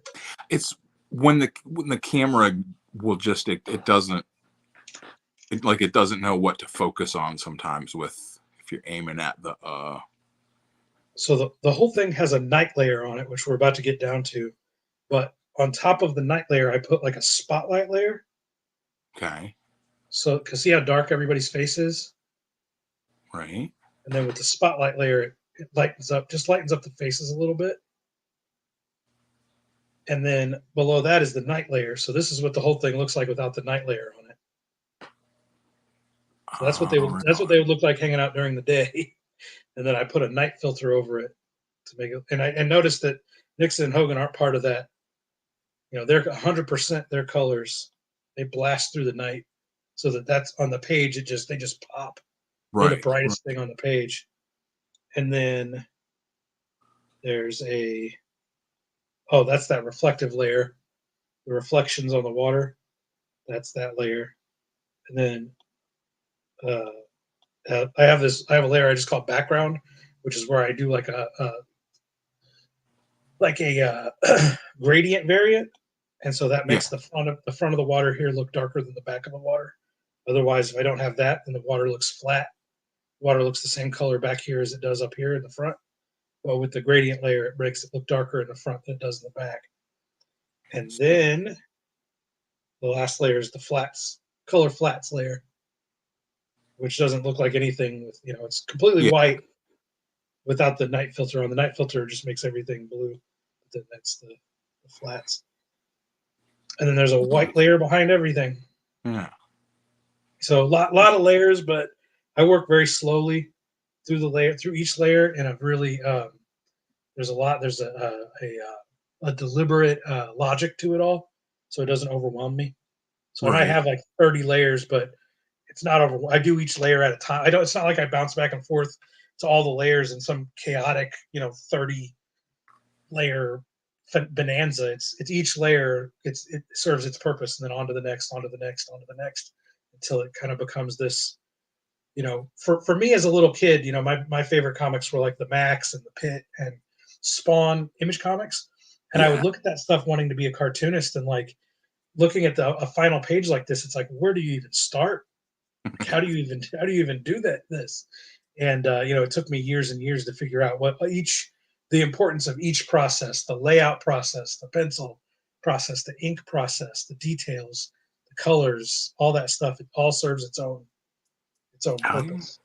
Now I'm with you. Like that's what I'm saying. Like I was the same thing. I was Max Pitt. Were like, whew, that was it. And like I had no idea until like 2011. That was when I first started to figure out, or finally started to figure out how to do that. Like you would draw bigger than the sheet of paper. Exactly. Yeah, that's like what I had all the books. I had the the John Buscema, like How to Draw Comics the Marvel Way. I had that. I had read all those things, and it was like it just never. I would read it, and I would look at it and just be like, huh, okay. It was just like I couldn't comprehend anything. And then it was like it finally, I don't even know when it was that it finally clicked, but it was just like, oh, you draw it bigger and then it shrinks down. And that's how you get all those details the way they look. Like if you look at my hand here, this is an 11 by 17 piece of Bristol board. That's what I draw all my pages on, and then digitize them and put them in the iPad. So that's this is the size of a pencil, And so when I'm drawing this panel, look at the size of this panel. It takes up my into my forearm, my entire hand in my forearm, just for one panel at the top of the page. So that was a game changer. Starting to work like that, working on big 11 by 17 pages really helped my style a lot. Definitely, This is the Bristol board I use. I use Strathmore Bristol. I use the I got Series 300 is what I use. Series 300. Right now, I got the Master's Touch. I got this one, and I've got this other one that's also Master's Touch that like is 24 inches by 18 inches. There you go. Because that was like my purchaser was out at the store, and they didn't have any that was 11 by 17, and they're like, they got this big one. I was like, well, shit, just get that. So you got a big motherfucker. That's cool. That's I don't know if you ever watched the Cartoonist Kayfabe episodes where they have Jeff Darrow on. Jeff Darrow shows that gigantic board he uses to get all the detail on his pages. Jeff Darrow's a bad motherfucker. Yeah, he is. I did last year when they did their what was it? The Inktober, whatever they did for their Inktober. I did one where it was like I did a tribute homage to his what does he call him? Shaolin Cowboy? Yeah, Shaolin Cowboy. They call it Kayfabe-tober, don't they? Yeah. I did one of that where I called it like Shaolin Cowboy, and then like I like subtitled it like Cruel to Twinks. Like I don't even know why. I was just like, so I'm saying I was going crazy last year. I was like, that was when there was a thing with like, you've heard about like TCAF, like Toronto Comics and Arts Festival. Yeah. Last year they had this thing. They invited this lady that's she's got like 250,000 followers on Instagram or something, called Pink Cat, and she's just a lady out in Los Angeles, right? She's been like in the paper out there. They call her the Generation Z Garfield, and she's like a refugee from Iran or something, and you know what I'm saying? Like she just does a comic that's just, it's like a fucking soccer wine mom comic. Maybe not soccer, but definitely like a wine mom comic. Yeah. And you know, they're funny little strips of just like her like little cat thing that she draws, and they invited her, and then like all the people that were going all started flipping out. They're like, this lady is selling NFTs. You can't have this lady at TCAF. And like they uninvited her. Like it was like this big they all started dogpiling on her. She traced this picture from a Tank Girl picture. And it's like, yeah, I remember this now. Yeah, that's what I'm saying. And I remember like I was telling like I'm like, guys, this is like fucked up. Like Toronto Comics and Arts Festival are just kind of like being doucheballs. Like they're like, oh well, we don't want to say anything because we're trying to get a table there. And I'm like, what? Fuck that. Like, what do you think you're gonna, even if you get in there, what do you think you're gonna go in and make $1 million? Like, no, none of the people at these comics fests are like fucking making money. You know what I'm saying? Like they might come out with $200, maybe a couple thousand, you know, but I mean, they're not. It ain't about that, dude. It's about the fucking, their social standing. Yeah. It's about virtue signaling to their community. That was entirely serving up a victim. I gotta piss. Then we're gonna talk about the ink. Do your thing. Yeah. I got another indie comic I want to show you too. I don't know if you've heard of it. Okay. Well, guys, it's just me and you, and see, I wish I could play like in mine. I can do like I use StreamYard sometimes as well, and I can play like music, and I can play little videos and shit that I made. Maybe I have to be on my computer.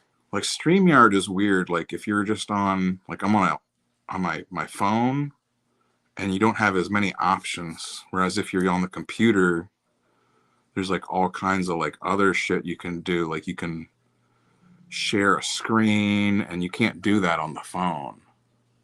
So it's one of the only downsides with StreamYard. I'm gonna have to remind me to tell Kevin to get how to stream from his iPad, because I think that'd be cool to see.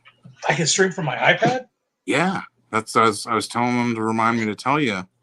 You got to use Twitch, right? You go on to Twitch, and there's a you stream from on Twitch on your iPad, and you just Share your screen. yeah, you just share your screen, Interesting.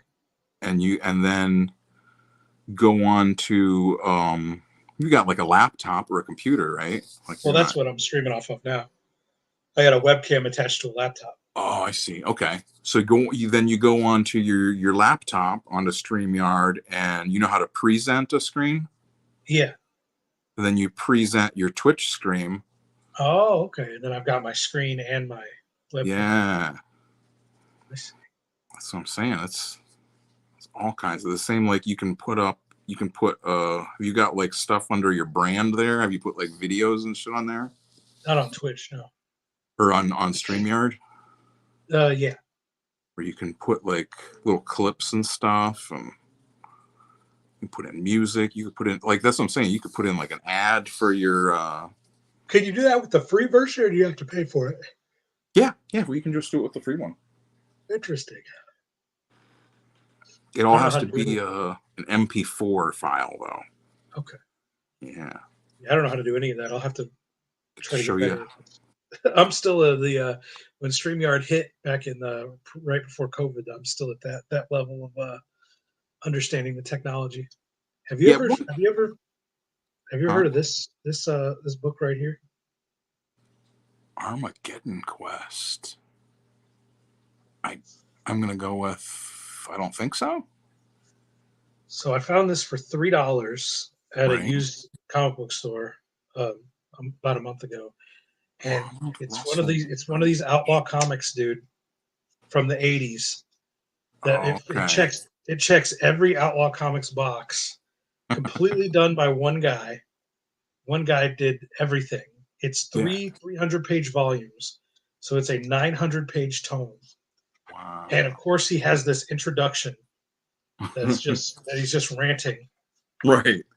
And it's this crazy story of the Antichrist as a child, the reluctant Antichrist that doesn't want to be the Antichrist, and it is this crazy story of this this demon kid growing up in Italy at this secluded monastery, and he's got an insane mother. This Meryl Angela is an insane mother that wants to kill him, but he's immortal. He can't die, so he doesn't have any junk. What? He doesn't have any junk, but he has a tail, and he's raised by his insane mother. This character called he's the fool, but I can't remember what his name is. And then there's this figure, and this is what hooked me in and drew me into the story, is because this character here named Ulfo or Ulfe. Ulfa is the female version, and Ulfa is the Ulfo is the male version. And through the lunar cycles, he goes from being a divine, all-knowing, all-seeing male figure. Then he degrades into this, into a guy, to a regular dude, and then that likes to hold swastikas. Awesome. And he let me see if I can get to some pages where they're actually telling the story of him. He degrades from down into, so as the month goes on, he becomes hairier and weirder until he becomes a werewolf, and then he has to be locked away on the full moon as a werewolf, and then when he comes out, he becomes this ugly hairy woman, and then the ugly hairy woman starts losing more and more hair, and then becomes a beautiful woman, and then the beautiful woman becomes that divine being, the Ulfe character, and then back to the divine man, and cycles back through to the werewolf character again. And I was like, this is the craziest thing I've ever fucking seen. Here he is as the divine, as Ulfa, the divine guy, all-knowing dude. Here's the divine woman, aspect of him, and so he's this. And this was written in 1984, and so it's not it's not a transgender character, but it Right. is a what do you call that? A dual sexuality character. Way ahead of its time. Well, I say it's way ahead of its time, but I guess that's always been kind of an occult Right. or, That's or definitely been Eastern like an kind of a occultic philosophy. theme, yeah. that I we mean, that all was like Rachel Pollack, right? Like she was the writer after Grant Morrison on Doom Patrol, right? And she was a transgender lesbian or whatever. I don't know if she was supposed to have had the surgery or I don't know, but like that was back in the like late 80s and early 90s. And I mean, fucking Ed Wood too. I mean, the Bunny or whoever was right. They've some got the head of this cult that's centered around this character has the head of Baphomet that they consult, and this character named this evil Satanist named Anton Artemis, which is obviously a play on Anton LaVey. right. He's Have the you ever seen the cross of Baphomet? If you, I don't know if there's a way I can. I guess there's not really a way I can look it up and tell you about it. This is a scene where he Zhao is the name of the demon character. He breaks into his mother's room, and she throws oil on him and sets him on fire. And anyway, this dude Ronald Russell Roach. This is a 900 page tome of insanity. That's nuts. Super and it's cool just book. like he just printed it himself, or like was it through like a press or? I think he did the original issues himself, but this is a 1997 release through Cyrus Press, and Cyrus did all 3 volumes. So I found this volume for $3 at a used comic store. Yeah, I was so impressed with it, and I'm still not done with the first. I'm right here. I use a piece of toilet paper, classy. Yeah. For my bookmarks.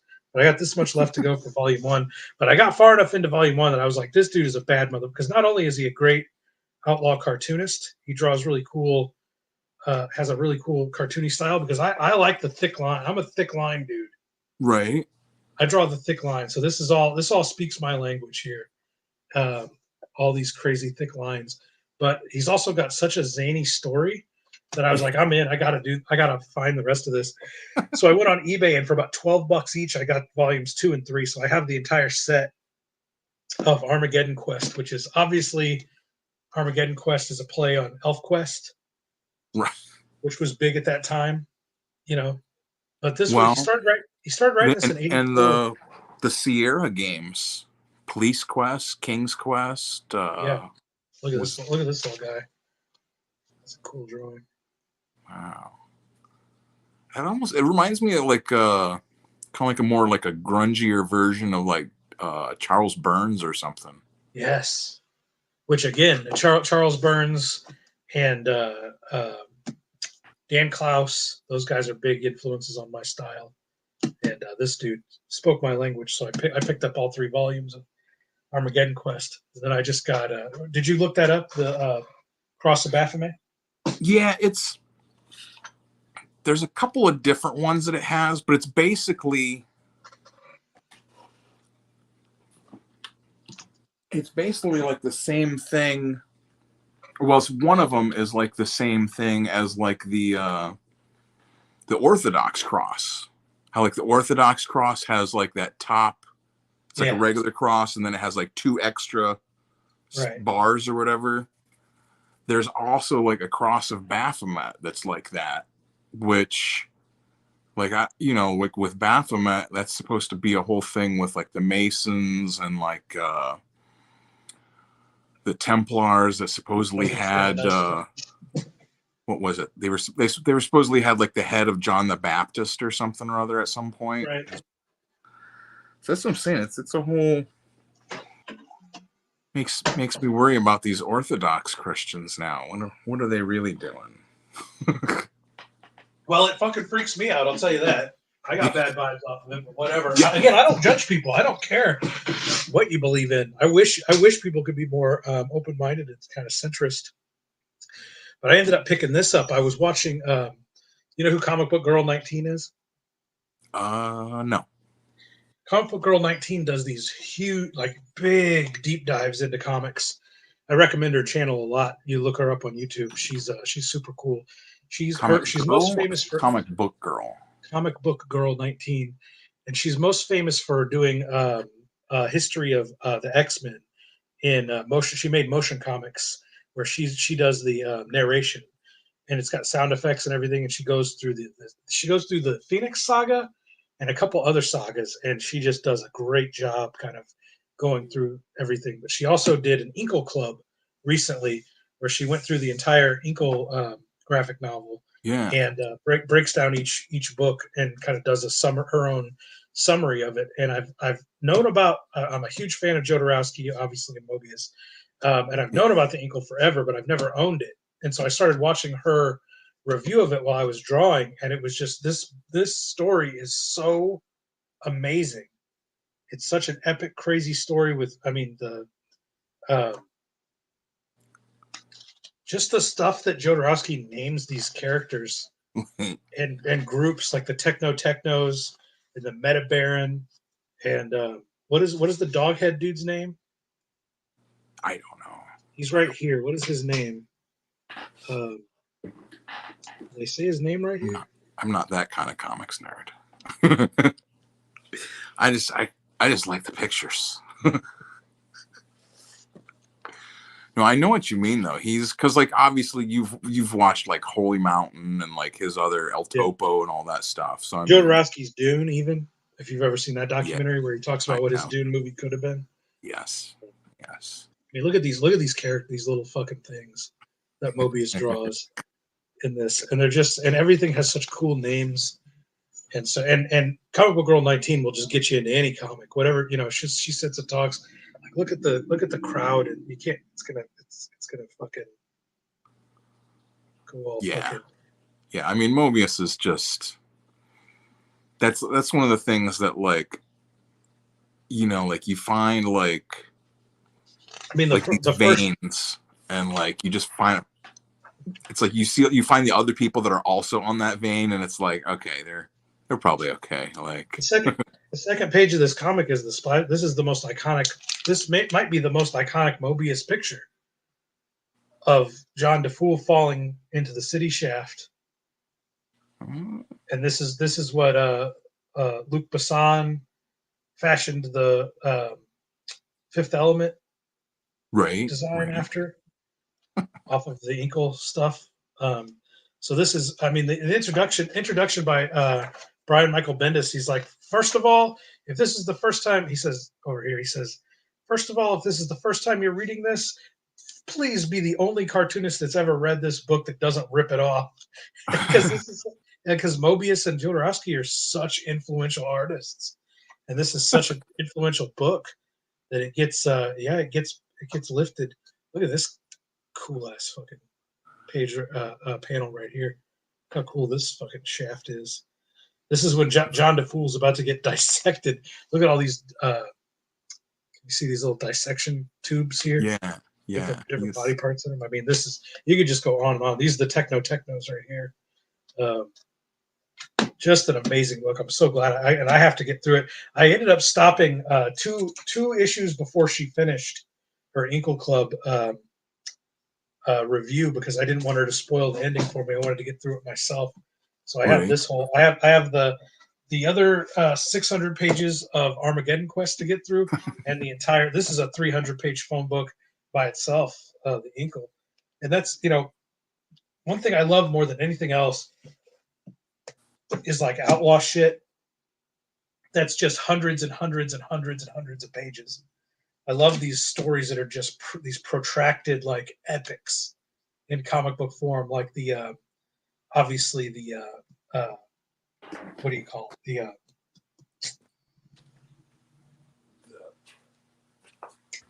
I don't know why he's blanking on me. I gotta go get the comics.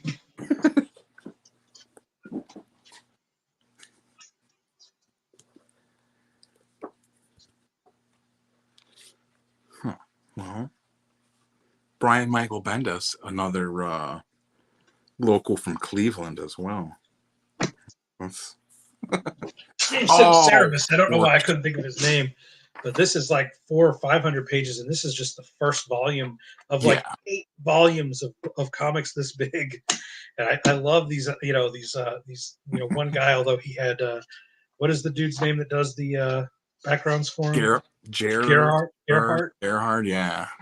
But it's 2 guys, basically one guy that does the bulk of the work, and then a background artist. Yeah, I mean, that is the thing with Dave Simmons. I mean, he is like, his lettering is just, I mean, as a person, I don't know, perhaps questionable, but Well, whatever it says about me, I like questionable guys. I like John Kay, the creator of Ren and Stimpy. I think edgy dudes with questionable personalities and questionable pasts. I think they make the best art. Like let the men cook. They don't have right. to Well, be. see, that's what I'm They saying. don't Is have like, to be Christ-like figures to make art. I mean, fuck off with that shit. that's what I'm saying. Is like, if I were to start like trying to judge Dave Sim, for example, or Todd McFarlane or Rob Liefeld or whoever, it'd be like, I'd have to expect that for myself then. You know what I mean? And I don't want that. Exactly. It's easy to put these guys under a microscope and judge their fucking actions, but all I care about is that they've made these amazing pieces of art. This is what I've been like obsessing over. This is like the 3rd volume of this guy's stuff. Who's apparently like like Osamu or Tezuka, right? The guy who did Astro Boy. Yeah. This is supposed to be like the other like mountain of like manga creators. This Okay. it's Yoshiharu Tsuge. Might be Tsuge. I'm not good at their pronoun. I'm gonna learn Japanese as my next goal. Okay. But I saw like a review of it on the Comics Journal, right? And the lady reviewing it was like, this latest book of this artist's rape fantasies. And I was like, what? You're like, I'm in. Okay, let me check it out. Let's check this out. And I was, I mean, I was immediately like, just like questionable. I was like, rape fantasies. And it's, Look at that. Look at that face. That's what I'm saying. All his pictures are just these creepy. They're so simple, but they're creepy looking. And it's like this first one is like this huge thing in manga circles. This Neji Shinki, right? Yeah. And it's like a dream story, but also kind of not a dream story. It's about this guy that he says he got stung by a jellyfish, and that the vein in his arm is severed and blood's coming out, and so he has to hold it together, and he's looking for a doctor to fix it. And like, that's the whole story, is like he's going through a town looking for a doctor, and like just all this weird stuff, all these different people would talk to him, and like it's so bizarre. He starts walking down these train tracks, meets a train, but then the train's going the other way. And eventually, and this is the part where it turns into like, she says it's like a rape fantasy. And I'm like, I don't know, because eventually he finds an OBGYN doctor. and then they're like, immediately they're like, she's like naked all of a sudden, and they're like doing stuff, and like, you know what I mean, like none of it makes sense. And then she like tells him that she's fixed his arm and she's installed a stopcock on it. Like, it's got, I don't know how well you can see that, but just like this little valve. And he's like, he gets back in the boat and he's leaving, and he's like, and that's why my left arm goes numb whenever I close this stopcock. And that's the end of the story.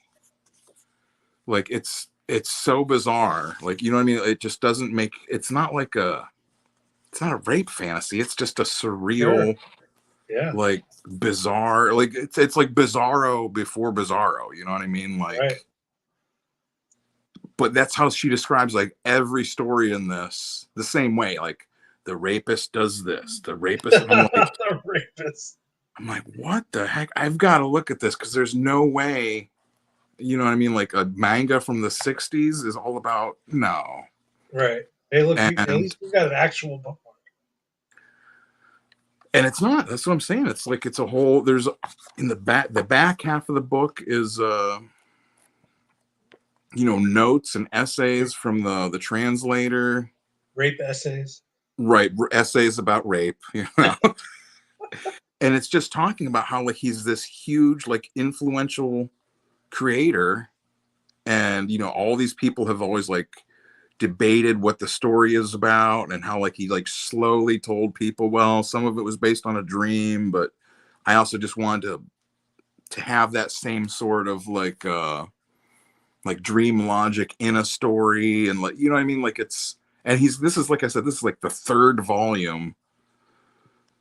There's like at least two more planned. It's just, and they're not, like I said, they're not rape fantasies. It's just, and so that's what I'm saying. Is like I think this is like what kind of like induced me to like I need to like review comics like every day, Sure, because yeah. I need to post an angry rebuttal to the nonsense.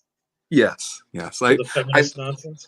I went back and I had looked on like back when all the Pepe stuff was first happening with Yeah. they had posted that on this is the other thing I gotta work on. They had posted that on the Comics Journal site, and like I didn't remember doing any of it, but like I had gone on there and like I drew a Pepe of like him like peeing on Hillary and like, all kinds of stuff.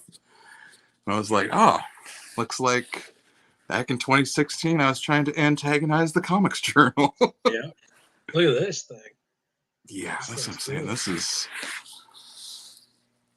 This is also part of relaunch, right? Is that with the Tartarian story, right?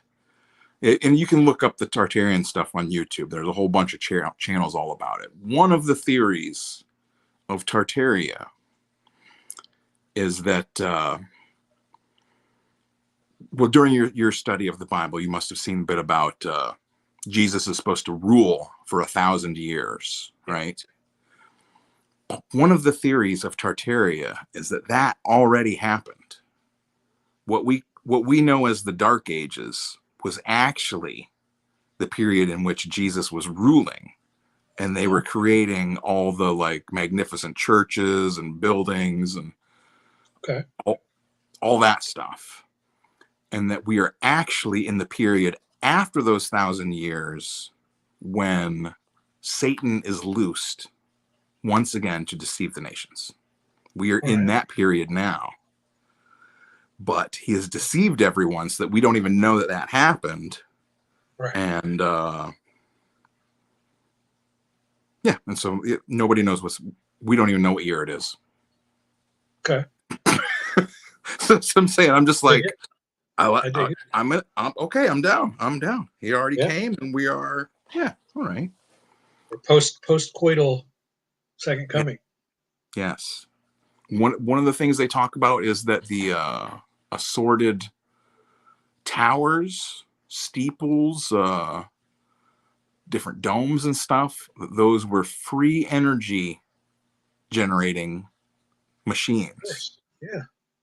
That they suggest that they perhaps had mercury in them and were generating electricity or drawing electricity from the air, from the ether. Okay. So, and also that there was a flood of mud that buried a lot of stuff. So there's lots of stuff that's buried. And I'm sure if you look up in St. Louis, you said you're in St. Louis, right? Yeah. Right. You will find that there is buildings or like an underground story in like the main area of town, wherever the oldest areas of town are, that there is going to be a underground layer that has been deliberately buried, Hidden. Yes, and that's what I'm saying. It's, and they, all these Tartaria videos, they go over it in all the different cities. It's crazy.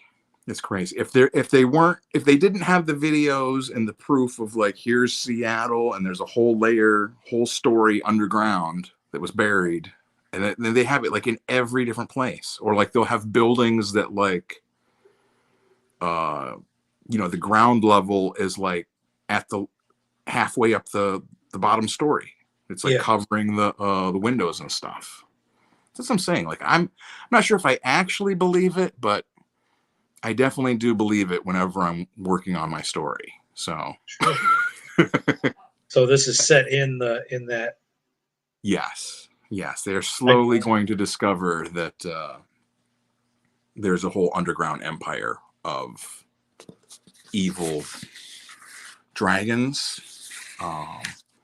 This is all like that's a building, that's a person in the building. So that's just to give you an idea of the scale. Sure. Like this giant knight.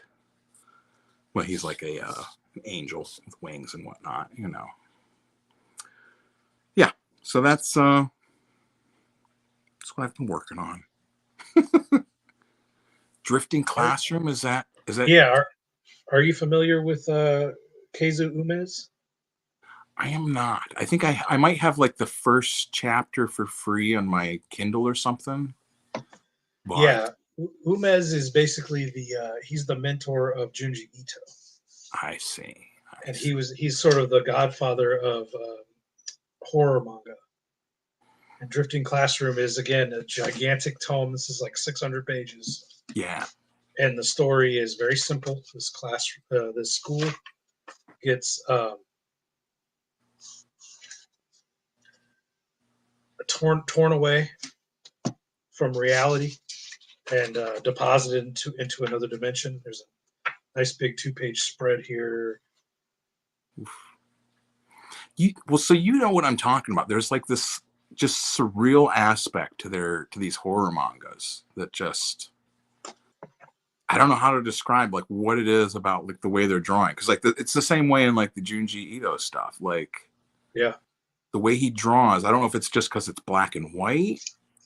I mean, it's got to be more than it's just black and white, but you know what I mean? There's something about, you see it and it's just got this creepy, like horrific vibe. You're like, for sure.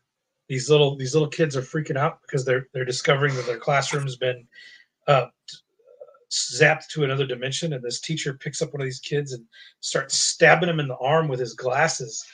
Anybody else want to scream now? It's like fucking literally not just threatening violence, but literally just immediately, right? To calm these kids down, to shut them the fuck up. That's how you calm them down, is just start stabbing them with glasses. It starts stabbing fucking kids. So this thing breaks down into absolute. There it is. There's a nice shot of the school in this alien dimension landscape, and the entire book is just about how this school of kids and teachers is dealing with being fucking in another dimension. Drawn into this. Now that I think about it, now that you said that, like I listened to a podcast where they were talking about it. The Thick Lines podcast with Katie Skelly. I like it. She is now with Jaime, Mr. Hernandez. Really? Yes, they are now. He posted a picture of her the other day, and he wrote Esposa underneath her. Okay. And I got to, they had Jaime on like in the Cartoonist Kayfabe group, like they had like a monthly, like they talked to a creator. Yeah. And they had him on there like a couple months ago. It's like, it's not on the Cartoonist Kayfabe channel. It's like on a different channel or whatever. Okay. And I got to like ask him a question. I asked him like how, I was like, how are you so good? Well, I was like, like when you and in Love and Rockets, the stories, him and Gilbert are telling entirely different stories. They're not working together, right? Right. But Yeah, like, they are independently creating stories for Love and Rockets. but like in each issue, there would be like this. They would be different stories, but they'd be like complementary. You know what I mean? Like, Yeah. And I was like, did you guys plan that? Did you guys try? Were you the guys? same or something like that? And it was, it was really cool because he answered and he talked for a minute, and I was just like, wow, I just got to ask Hernandez like a question, and he you know what I mean? Like, I was just like, it's the only time I can think of that I got really like is maybe the word like verklempt. Where you're like, kind of like Good 50-cent word.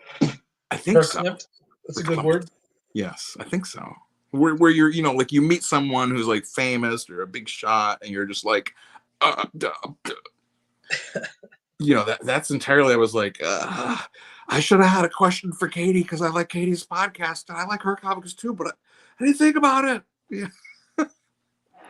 But yeah, like I remember her talking about the Drifting Classroom, the manga, like going talking about how it was in this other dimension, and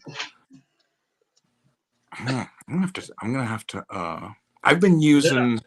They're not expensive if you buy the hardcovers on Amazon. They're like $15. Oh yeah. I've been using. That reminds me a lot of. Have you read the one of the latest Junji Ito? Let's see if I can find it. That one where is it like the salt one or something? That's the one where the planet is coming, like the sentient planet is coming to destroy Earth. Ramina. No. Never read Ramina. I have not read Ramina. Hang on, I'll show you why that reminded me of why that guy crucified, the teacher crucified reminded me of that. It's the opening shot of oh yeah. Of Ramina. That's her. This is Ramina. Ramina. Her father's an astrologist who discovered the planet, and this is the planet. The planet's so close it takes up the entire sky, and it's got this evil eye on it. And they're the people have formed this mob where they think if they sacrifice her, because she named the planet. If they sacrifice her to it, it'll leave them alone and not kill them. This is a crazy book. He's so good, dude. Yeah. No, that's so good. That's what I'm saying. Like two-page spread of the eyeball. Look, there's a plane right here for reference. The size. Like I've known about Junji Ito, but it's only been like in the past few months that I finally started like actually like reading any of his stuff. Like I always see like clips from it and be like, oh yeah, creepy looking picture. This is the cult that formed to hunt down Ramina and crucify her. This is look. This is a crowd shot, and in the very back of the crowd shot is the crucifixes. He's the perfect. Shit. Junji Ito's the man. Yeah, that is. We'll have to do our own manga quest one day, Dr. Ben. That's what I'm saying, man. Like, scrape up some money and go head out to Japan and. I definitely do want to go. Well, like I said, I'm after reading this other stuff, this all these rape fantasies. We're gonna go. Now, it's our rape quest. Yeah, we'll have to go on our Japanese rape quest and find as much rape manga as we can find to review it on our rape channel. That's what I'm saying. That's exactly what I need to do. Like, that's exactly what we need to do. I think that might even be a bridge too far for Ethan Van Sciver. I think he might cancel you. I don't know. He's got he was singing apparently a song that he made up called Daddy Can't Rape Us All the other day. I remember the infamous Daddy Can't Rape Us All song. See, you're the perfect person to kind of talk about this with, right? Is like I think manga is definitely the way to go, right? Like because it's not manga's not different than comics, right? Like what's the difference between, like a manga and a comic book? Really, like nothing. You know what I'm saying? Like it's, I mean, obviously made by different people, or it's from Japan, or it's in a different language or whatever, Well, but it's look what we have here. Like I've got, these Japanese guys, but I've also got the American Dave Sim, but I've also got, the Frenchman, Mobius and Jodorowsky. Like these are, each country has its own flavor, its own way uh, right. of What looking at the what I'm visual. saying is that, like, if you were to put like a collection of like Flash Gordon, whoever that is, like I can't think of who did Flash Gordon, but like if you were to put a collection of Prince Valiant, it'd be the same thing. You'd have a Prince Valiant collection that'd be like, a foot thick or whatever. Right. And it'd be the same style of just this fantastic storytelling, amazing artwork. And anyone who would like any of the other things, if you're like way into really good manga or really good Mobius comics or really good American or Canadian, I don't really want to say Canadian comics, but really good American comics, like you'd be able to understand and appreciate all of them, right? Sure. Kids nowadays couldn't give two shits about Batman, Superman. Right. They like Spider-Man, but they like Spider-Man because he's in a movie and he's in a video game. Right. If you try and go out and buy a Spider-Man comic that has any sort of relation to whatever the latest movie is, like good luck. The same thing with any of the stuff from the mainstream comics, or even, what I'm saying, like kids just have no interest in that. But the kids do like manga, right? Kids love the manga. Whatever's going on, whatever's coming out, whether it's the Chainsaw Man, whether it's the I've got that whole collection. Yeah, I've got the whole Chainsaw Man collection too. See, I'm behind the times. I got the first volume, and I'm just like, what? He has a chainsaw for a head sometimes. This is crazy. He just wants or to arms or legs or whatever he wants to have chainsaw. That's a great series. That's a fantastic series. That's what I mean. Like I'm just like, well, you see though, you see this big stack of books I have here. None of it is mainstream superhero stuff, right? Because I think that the American indie comic has more in common with manga than it has in common with American superhero comics. Oh yeah, and I think that it would be easier for us to get kids to go from something like a Junji Ito to a Dave Sim, because it is one big black and white long story by one guy. I just don't think this isn't marketed to kid. This isn't marketed the way manga is, and so kids don't even know it exists. And if they do, somebody like Dave Sim has such a bad reputation in America that American Zoomers are going to go right to, well, what did he get canceled for? Whereas these guys, like, they don't know a fucking thing about it. Did you know Junji Ito was a fucking dental hygienist before he became a manga artist? Probably not. Nobody really does, because they don't know anything about this guy. They don't even put pictures of the dude. Like, the end pages are Romina crucified, not Junji Ito. Like, nobody can, like, they don't have here's the about the author. It's some text. They don't have a picture of him. Like, as far as the manga, like, authors go, and artists, that they take a backseat to the. What are Junji Ito's politics, though? That's the main thing I need to know before I can. Politics are so not important in Japan that these Zoomer kids don't have anything to focus on but the art itself. Whereas if you pull out an American comic, the first thing they do is go, Dave Sim had a relationship with he groomed a 16-year-old at a convention. They care more about Dave Sim the guy than Cerebus the character. Right. Which, if even besides that, like the last 100 or 50 issues or 75 or whatever, like it got so it was like not even like the story was in there. Like it was like mainly just pages of him like Cerebus? talking. Oh yeah, no, he loses his fucking mind, and he does whole entire volumes of just fuck women.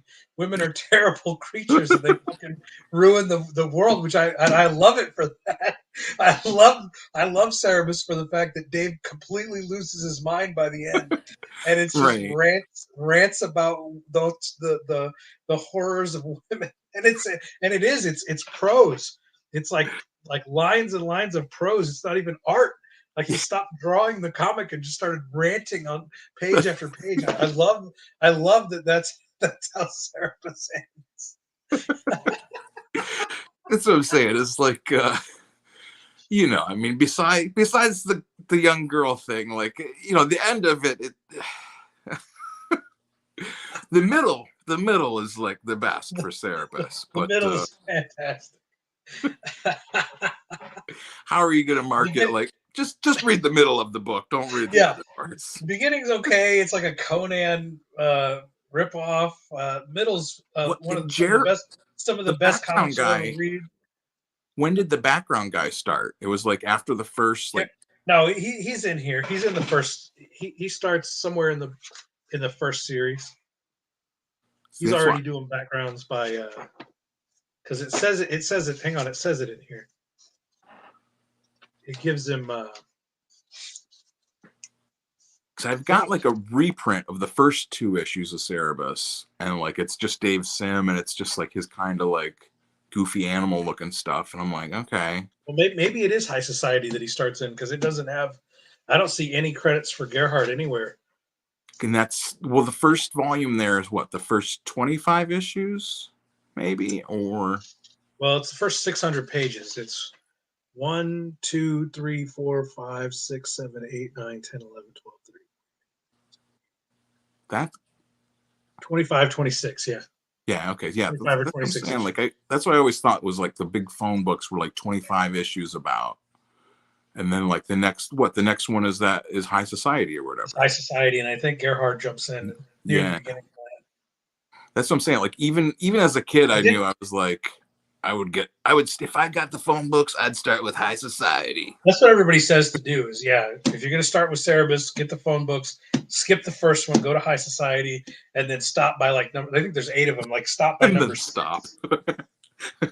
Did Gerhard quit before the end, or did he just disassociate later? Because he made Dave Sim buy him out, and he has no association with Dave Sim anymore. Right. I think it was after it was done. What was really? Hang on, I got to show you something else. 1 second. Though, I mean, funny animal comics are also fun, but like, how do you like what he like? Dave Sim created Cerebus because he was on an acid trip, and he's like, I'm gonna make 300 issues about an aardvark that looks like Conan. He just was that stubborn that he just stuck with it. Like, that's what I'm saying. Like, I like Dave Sim just for sticking to that. Like, you got to respect that, despite whatever his moral failings or whatever it might be. Like, and we all have fucking moral failings. Some of us are just more public than others. Right. This was kickstarted recently, and it's Ninja Turtles 8. Oh yeah. Guest starring Cerebus. And so what must have happened? I don't know, for sure what happened. Which cover did you get? I got a new Dave Sim cover. Okay. I think I think Brandon Graham did a new cover for it too. Well, there's 10 or 20 covers for this, but I got a new Dave Sim cover. But it's a great book. This is Ninja Turtles issue 8 for those following along at home. Right.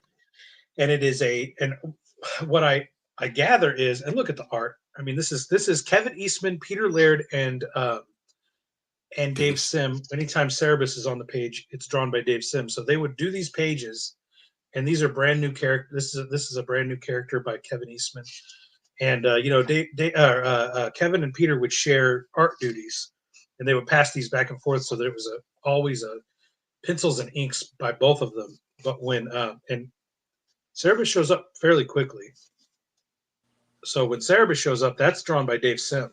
So they would leave these panels open for Dave Sim to draw. So this is literally 3 guys doing the pencils and inks on these pages. And so what I gather is that Dave, Kevin, and Peter all 3 co-owned this book because this was a Dave Sim Kickstarter. So he owned this, and it raised like 75 grand or something on Kickstarter. Like he made a significant amount of money on this book, and it doesn't have anything to do with Peter or Kevin. They weren't involved in the Kickstarter at all. Like a shot like this would be like Kevin and Peter doing these shots and then leaving this little spot open for Dave to draw Cerebus in. Isn't that awesome? And it's such a cool story. It's a one shot. It's 48 pages that Kevin originally drew. Look at this. This is Kevin Eastman. I can tell you when I see a noodled Kevin Eastman page. Right. Look at this. Look at that shot, dude. He's such a badass cartoonist. And what I was going to say is what I thought was really cool was for Dave Sim's YouTube channel, Kevin Eastman came on a couple months ago during this campaign and did a series of, I don't know, 10, 15 little 5-6 minute interviews with Dave to talk about the creation of Turtles 8 and all the stuff they did. So Kevin wasn't scared away from Dave's reputation. He helped him sell. He helped him sell this comic. Yeah, see, that's what I'm saying. It's like I don't think, you know, look at all that Kirby crackle on this page. Look at this face. This is such a cool book. See, when I say I was going to do all ages kind of stuff, it would be, and I understand Pizzagate's not exactly a all ages concept, but this is what I was thinking. Like if I have to do all ages stuff, it's going to be like crazy, out of this world, sci-fi, fantasy, Ninja Turtles type stuff. This is what my stuff is. That's what I'm saying with Relaunch. Like I just want to draw.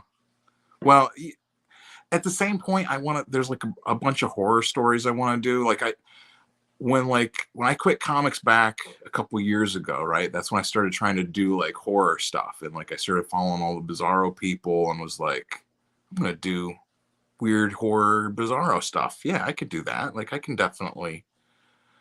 And so I have all these horror stories that I wrote that I never did any. I didn't submit them anywhere or anything. And I'm like, I should just take those and like illustrate them, because like some of them were like stories about the clowns, right? Like the guy clown is named Burger, and he's just they're just like trailer park sort of people that happen to also be serial killer clowns. The girl is named Inky, and she's just sort of like, imagine like kind of like someone that might have succumbed to methamphetamine addictions and who likes to dress up like Harley Quinn all the time. She's just stuck off in that crazy killer clown thing. Sure. And I've got a whole story about like them, like when they first got together and they kill a hippie in the woods, and like she plays jump rope with his intestines, and like it's a pretty graphic story, And I have another one where I was trying to. I don't know how if I would do the other one, because it feels like it might be forced. Like I wanted to like put them into this weird story of them going up to Cleveland for the RNC and like killing like a reporter on the way. Killing a reporter. Yeah. That sounds like some fucking what's his name, Hunter Thompson type shit. Right. Well, I mean, that's my other thing. Is like I love Hunter Thompson. Like he's been, So that's what I'm saying is like, I don't know if I could take all that and turn it into like an all ages friendly thing, but like all the stuff with like giant angel guys and knights and like a dragon and like underground empires and like Jesus already ruled and the apocalypse is almost here. You know what I mean? Like I can make that stuff all ages friendly, or basically younger reader friendly, we'll say. Don't give it to the tykes, but all the horror stuff that might be, maybe, but I don't know. See, because that's what I'm saying. Like maybe this is just me not knowing like what people accept and stuff. Like the Junji Ito stuff. Is that like people would give that to like teens? Well, Love and Rockets has tits and dicks and sex, and I mean, Love and Rockets is definitely rated R, but it flies on comic book shelves. Nobody bats an eye at Love and Rockets on a comic book shelf. Right. Well, yeah, I guess maybe that's the thing is I should just make it and just be like, whatever. It's this one. This one's got tits. This one does not. So Well, we don't live in that world, and again, American Comics focuses on this. So, are they going to put your books on shelves? It depends. What is how edgy is this? They don't care about this part. This part's irrelevant. How hard did you campaign for Joe Biden? Huh? How hard did this name campaign for Joe Biden? We'll put your, I mean, you've seen the argument over, literal child pornography in schools, like teaching kids to sign up for Grindr and how to suck dick and stuff and how to insert butt plugs. Like they don't care about content for kids at all. I suppose I guess what I think of is like, I think of like the times I've been at like comic shows and like, it's like a mom walking by and she has her kids and like, exactly what I'm talking about. They look at something you've done and they give you that look like, is this, what is this? And you're like, that one's not for kids. This one's okay. That's what I'm saying is like, that's what's in my mind more than like bookstores or who might carry it or who might not, is like just my feeling of being at a comic show and that's that look you get from moms. Like, so I mean, maybe they'll never, I don't know what do you think of the content of this right, see, that would be the moms. That's page 2, by the way. Yeah. That's page 2. That's page 2, panel 1. Page 2, panel 2. What is it? Hang on, I've got a good shot here. This is one of my favorite pages. Hang on. One of my favorite pages from Space Worms. Hang on. Oh, I missed it. Somehow I skipped past it. Yeah, so the moms are going to give you, what kind of look they're going to give you when they see that. This is it right here. Is this good for little Timmy? Like, yes. Good? Is this good for little Timmy? Like, it's in the school library right now, yes. It could. That's the thing is, though, this could be in the school library as long as I'm a good liberal, as long as I toe the party line. They would be like, a butt bong? I mean, who cares? Like, why so serious? It's just a cartoon. They're just pouring liquor up her ass. Who cares? Have you read this? I have. I don't know if I've read every part of it, but I've read bits of it. Yeah. We discussed this is a lot of the stuff they're doing out there in the Midwest. Yeah. This is my comic masterpiece. Maybe if you have like, what we need to do is we need to get quotes from Joe Biden endorsing the books. I tried to get Mike Diana to quote it, and he kept telling me he'd do it, and then I just and then the deadline came to send off to print. They're listening to music, so of course the lyrics are ass and butts, ass and butts, ass and butts. And they're trying to have a conversation in the next panel, and it's just butts, ass. They're trying to talk, and this isn't me or anything. This isn't a stand-in. This character isn't me or anything. A stand-in for me. Well, as Glenn, the infamous comic guy now says, they don't want to read comics about you. It's self-inserting. Yeah, he said self-insert. I was like, well, I kind of insert myself in everything, but he's not talking about me. I understand the sentiment, what he's talking about. Yeah, no, you're not trying to be like this is actually Mr. T, but now he's white and But me. yeah, no, I'm not trying to make a political statement out of putting myself in it. This is one of my favorite shots from Space Worm. And He plus, says, this is look, the place that you've been living in for the past. exactly. What? I lived in Strangeville. He says, my inside guts. And she says, my outside hands. Because the worms are in control of her brain. He's like, watch this, brothers. Tap, tap, tap, tap, tap. And turns her hands into weapons and then eviscerates the fucking stoner in front of her. My inside guts. Yeah, that's the thing about Strangeville is Kevin Strange and all of the actors from the Hack movies are characters that live in this world, and the characters in the world are fans of the original movies. So it's very meta in that respect. And that's nothing new. That's been done in comics forever. And that's not what Glenn was talking about. Yeah. Glenn wasn't talking about meta comics. He was talking about a Trump derangement syndrome, SJW, woke, whatever, hashtag cancel pig, whatever name you put on those people, they self-insert themselves into the characters because that's all they can do. They don't know how to tell stories of characters that aren't themselves. What if Spider-Man was like 44 years old, say, and like kind of like overweight a little bit and like didn't work out as good and like was in a car accident where he broke his feet and like his wife and insurance wouldn't pay for it, and now he's now he has to just make comics for the Daily Bugle because they don't even want him taking pictures anymore. So now he's reduced to drawing comics for the Daily Bugle. That would be. Do you think that'd be cool for Spider-Man? Like,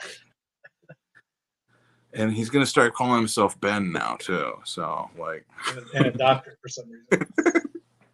Exactly. Well, brother, we've done 3 hours. Yeah, this has been a good one. We got. Yeah, I think we've said all we're gonna say.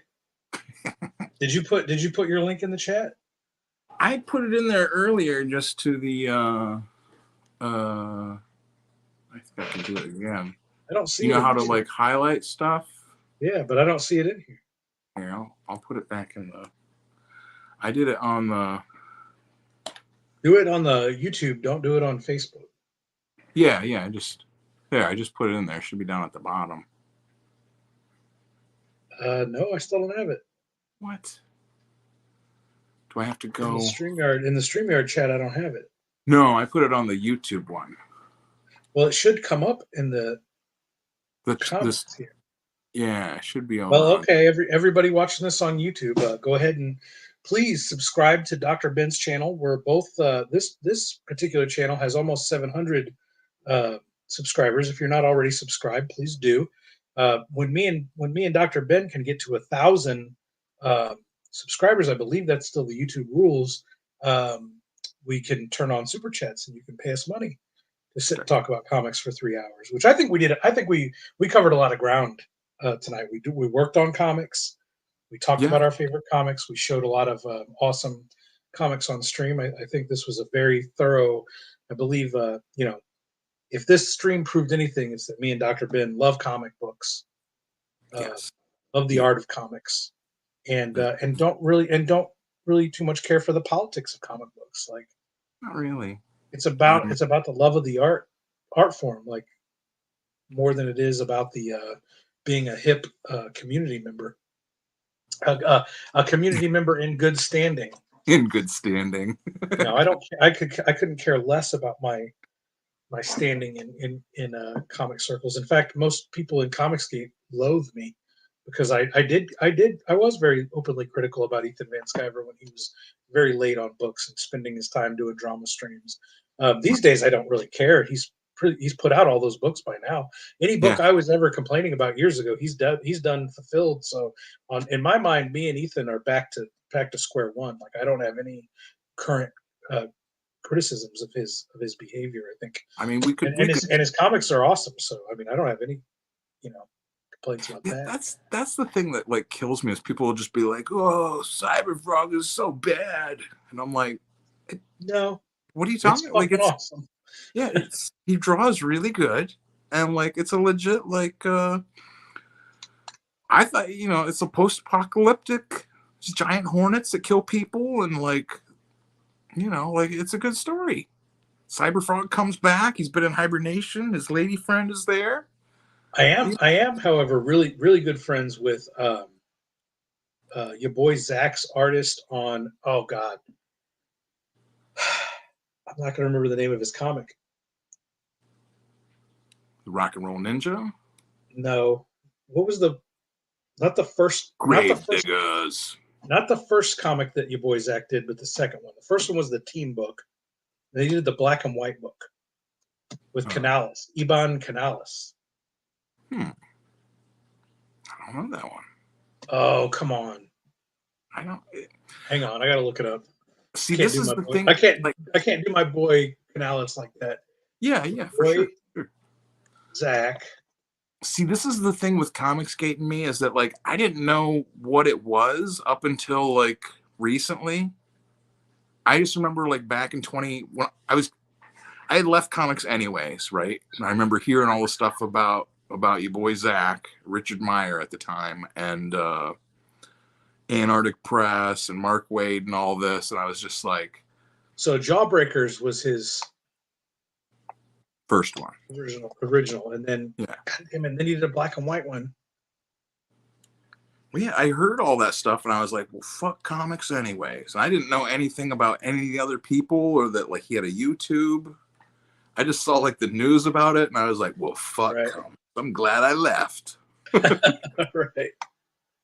And then like that's what I mean is then I came back. I did, I went to work in the factories for a while. I did this and that, and then after I broke my feet, I was like, didn't go back to working. So I was like, my buddy's like, you should go do comics, go do some more comics. Iron Sights. Iron Sights. Okay. Iron Sights is the book that Canales does for him, and it's awesome. He's a great outlaw comics artist, black and white, a lot like your style there. Oh, yeah. Tell me more about this broken business. The what? Hang on, we're 3 hours and 6 minutes in. Yeah, we're gonna end it. We're gonna end it with the Broken Feet saga. Oh, you okay? Feet, and then we're gonna get on.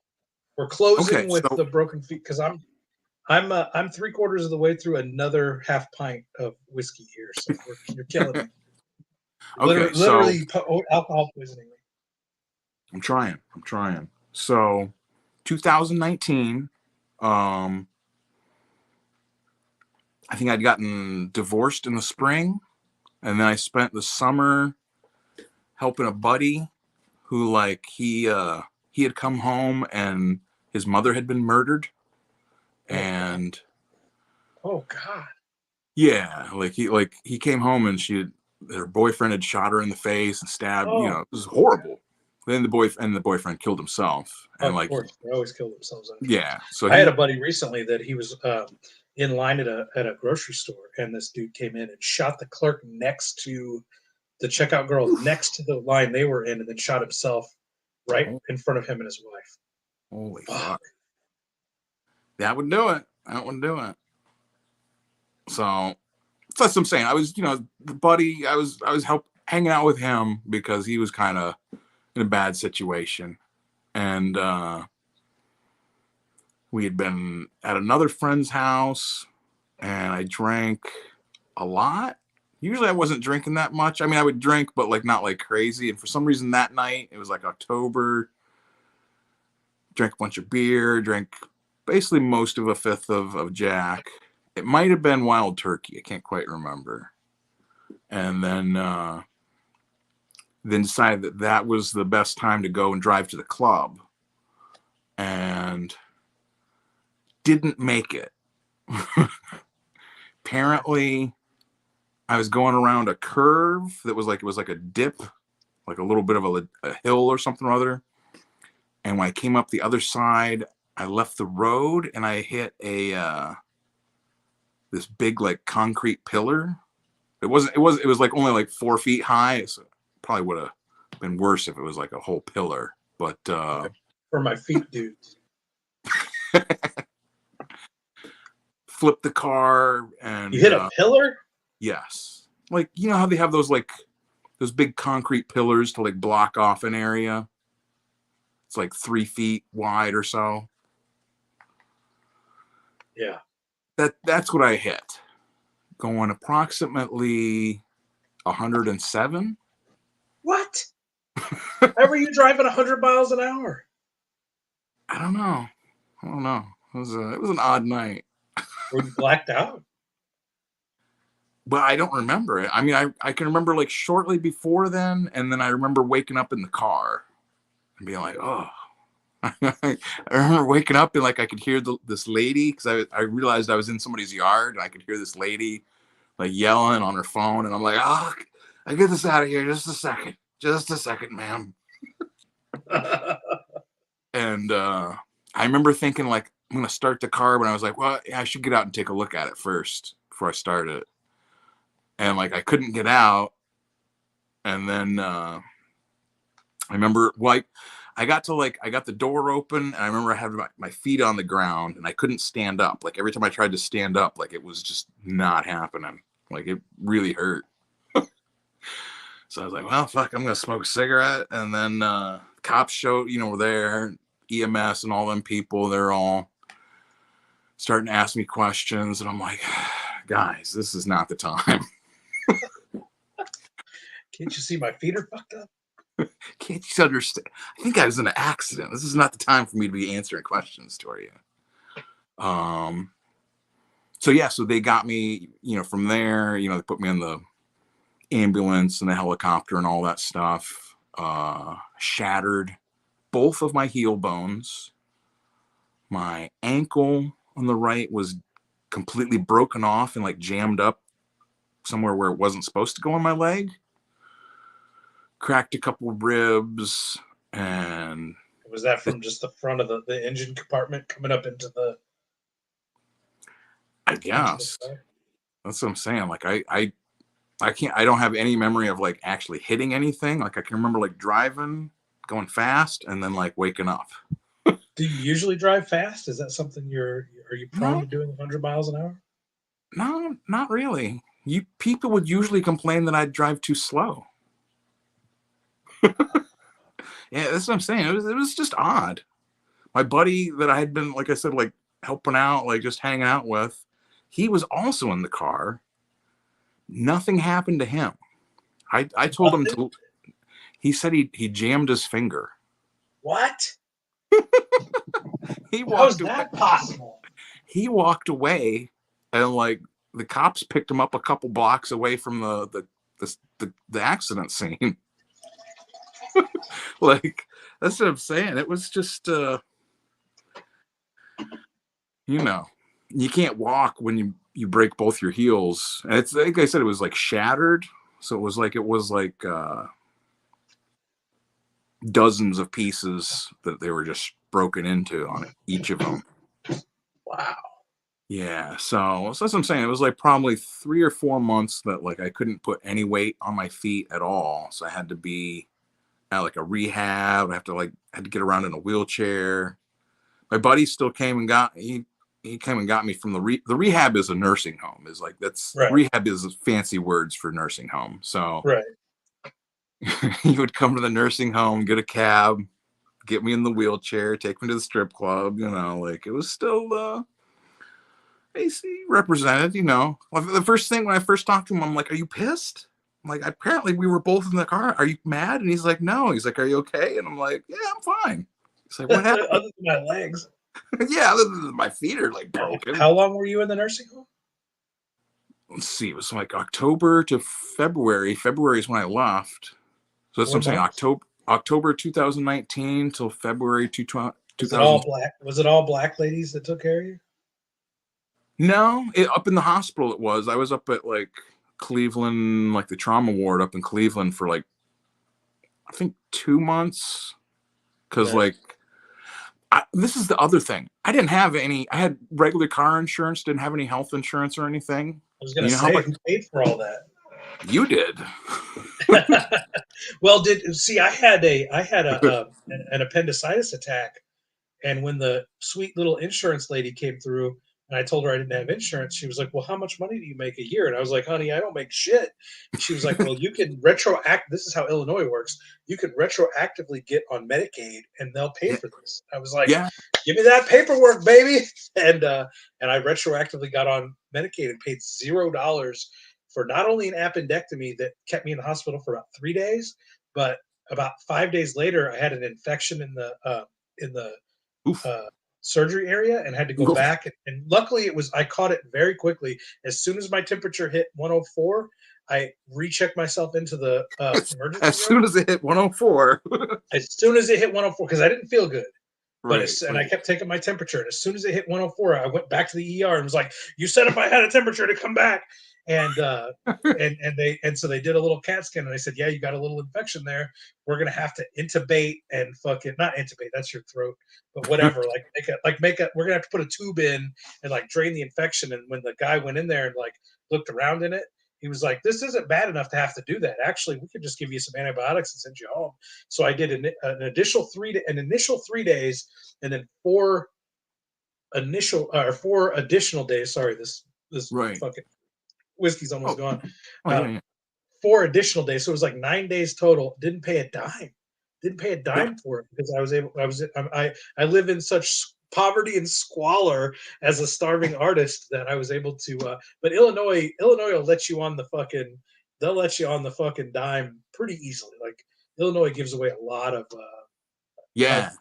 coverage. Yeah. Well, that's what I'm I don't saying. know Like, how I've never paid for no doctors or nothing. Like, and at this point, I wouldn't give them money. You know what I'm Did saying? you do that? Did you do that though? Were you able to get on the like Medicaid or whatever from the accident, or did you just not pay it? Yes. Yeah, it's something or other. It's. I don't have any bills or anything. Like, that's what I'm saying. It's Medicaid, Medicare. Yeah. Which, I mean, People complain about the health care in America is fucked up. Actually, if you're poor, you're going to be taken care of. Like as long as you do the paperwork. I don't understand how people get giant. I mean, I can kind of understand it, but it's like, why would you be like going bankrupt to pay a hospital? Like, I don't have to do that. Why would you do that? Like, why would you give them money? Doctors aren't running around eating ramen, like begging for money. Like, they're doing okay. They're not waiting on your check. Like, they're just fine. So 4 months in rehab, they let you out. Were you able to get on long-term disability? I believe that is what I currently have. I currently have lawyers that I have to deal with all of those things. So can't for legal reasons I cannot discuss my current. Okay. Fair enough. I later had to do a hernia surgery because my appendectomy surgery, I went back to work too soon and was lifting fucking heavy shit and blew my fucking surgery open and had to have another surgery 2 years after the appendectomy and was off work. I was off work for 30 days, but I couldn't lift heavy for 90 days. And that 30 days I ate. I just didn't work. I had a big enough savings from COVID that I had a little money to be able to cover that, but that really I didn't work for 30 days, and that's I was on opioids though. I was hopped up on goofballs pretty good, and I watched Jodorowsky's what is his movie about? What is his movie where the mother loses her arms and the son becomes her arms? What? I don't know. I don't think I saw that one. That's not one of the old ones. Santa Sangre is the name of that Jodorowsky movie, and that's fucking amazing. It's on Tubi. Track it down, watch it. Santa Sangre, amazing movie. I watched that the night of the night I had the hernia surgery and was sent home in the same 24-hour period. Like as soon as the surgery was over, they sent me home. All fucking hopped up on goofballs with a Percocet prescription, and I watched Santa Sangre all fucked up. And man, that's a good movie. That's a good movie. Yeah, they definitely give out those Percocets a lot. Is what? Yeah, I'm sure they hooked you up pretty good with broken feet. What I found with those was that it didn't really help my feet feel better. Like the first couple weeks I was in there on them, and it felt like I had shackles on. Like it literally Right. felt like I had shackles like around my feet that were like tight and like pinching. Yeah. I mean, my feet were all. Yeah, it takes away the pain, but it doesn't take away the sensation of the pain. Oof, Like that's it what I'm just saying. it rubs off the sharpness of the pain, but it doesn't And, take away the pain. and they You still also. know where the pain is happening, like the throbbing. Oh yeah. It also makes you like what do they call that? Constipated. You can't those Oh things don't yeah, work. they had me. Yeah, I had to take I was And dually like on the Percocets and the shit drugs to make sure I was I still shitting. they didn't have explain all that when I first went into the trauma ward, and eventually I'm like, what the fuck is going on? And I they're haven't like, shit oh in yeah, days. and I'm like, no more fucking pain meds. And they're like, Yeah, no, you get. I'm like, get like, because I had that and I had Dilaudid, which Dilaudid is fucking that blasts you into outer space, dude. That's how I came up with the Turbo Nexus from fucking Too Many Dabs, man. They blew the Turbo Nexus with it. I was like, I'm in pain. Give me some drugs. They were like, how about Dilaudid? I was like, oh, well, I don't know. Okay, what is that? And they fucking and the lady was like, here it comes, and injected it into me. I was like, all right, well, I don't feel anything, but oh shit! yeah, I just had the button. Yeah, they eventually gave me the button, and I was fucking jamming the shit. Oh, give me some more, because they cut me open to do the surgery and like shoved all my guts back in and put a piece of mesh in. Oof. So it was very painful afterwards. And yeah, they gave me good drug. The Dilaudid was a delight. Right, right. Yeah, it was. That's what I'm saying. It was definitely strange. It's definitely strange. That's where it was a really nice. You get your own little TV and it's got movies on there, all kinds of shit. I remember I watched Doctor Strange in there, like the first Doctor Strange movie, First one's good. where he wakes up and he's got like all the I can't remember what they call those, but the things like in his hands after his hands are shattered. Yeah. I had like 4 or no 5. It was like 5 or 6. 1, 2, 3, 4, 5. I think 5. No, it might have been 6. I had like 6 giant screws sticking out of my right leg, and like this whole like these like giant like bars or whatever, like an erector set to like keep my foot like in. Oh, To put it all back together. Now, what is the long term diagnosis? Are you able to walk currently? Can you move around your house? I do, but I require at least a cane. Sometimes it devolves to needing a walker, and at some point it will deteriorate to being the wheelchair that I have for backup. Supposedly, there's no more like cartilage in my ankle, so it just like every time I walk, it's just like bone like grinding on bone. I understand. So the lawyers are currently trying to suss out long-term disability so that you don't have to work again. I got you. Exactly. So that's what I'm saying. Eventually they'll have to like the solution they have is that eventually they'll have to do a bone fusion so that my foot won't, like a fusion, yeah. It'll just be like you won't have a rotation in your ankle. You'll just have a solid. Yeah, it'd be like a G.I. Joe foot. Yeah. That's not good. I mean, if you were hoping to run a marathon anytime soon, that's not going to happen. But. Yeah, those days are over. Yeah, that's what I'm saying. As a cartoonist, it's not going to fucking slow you down. Right. That's what I'm saying. It's got its moments, definitely. It's because it's. I don't know about Ohio, but here in Illinois, that's like the #1 retirement plan is try to get fucked up and end up on disability before by the time you're 50 and live off of that. I mean, you're pretty much on the Illinois retirement plan right now. And if that fails, then go to jail. That's always an option. And get taken care of in jail. I mean, those are the Illinois retirement plan or the Southern Illinois, lower middle class, lower working class where I live. That's the idea is try to get disability. If that doesn't work, then go to jail. Go to jail. Huh. I hadn't considered that. That might be well, when I go Going to jail, you get dental, you get 3 squares a day, you don't have to pay rent. There's a lot of, and you could even do comics in jail. Comics in jail. They're They not gonna got stop you from computers in making there comics. now too. Yeah, that's what I'm saying. They're not going to stop you from making comics in jail. Oh, things to think about. when I got transferred from like the trauma ward in Cleveland to the nursing home, I'm coming in and like there's this guy. He's sitting outside and he's in a wheelchair. Well, this is the other thing is like the entire time I was in the trauma ward up until after basically the first year, they were like, we might have to end up, what do they call it? Amputating. I might have to amputate them. They're pretty bad. And I'm like, okay. No. So, I was concerned about that initially. And like when I get to the nursing home, like the first guy I see, this big dude in a wheelchair, missing both of his legs from like a couple inches under the knee down. He's got just stumps. I'm like, oh Jesus, that doesn't look good. And then like I later talked to him and he's like, so what'd you do? You shatter both your heels? And I'm like, yeah, how'd you know? And he's like, that's the same thing I did. Oh, like, no. Fuck, really? Oh God. And he's like, that was years ago though. But I never took care of him. And eventually they had to amputate him. And I'm like, I never took care of him. Oh, no. Yeah.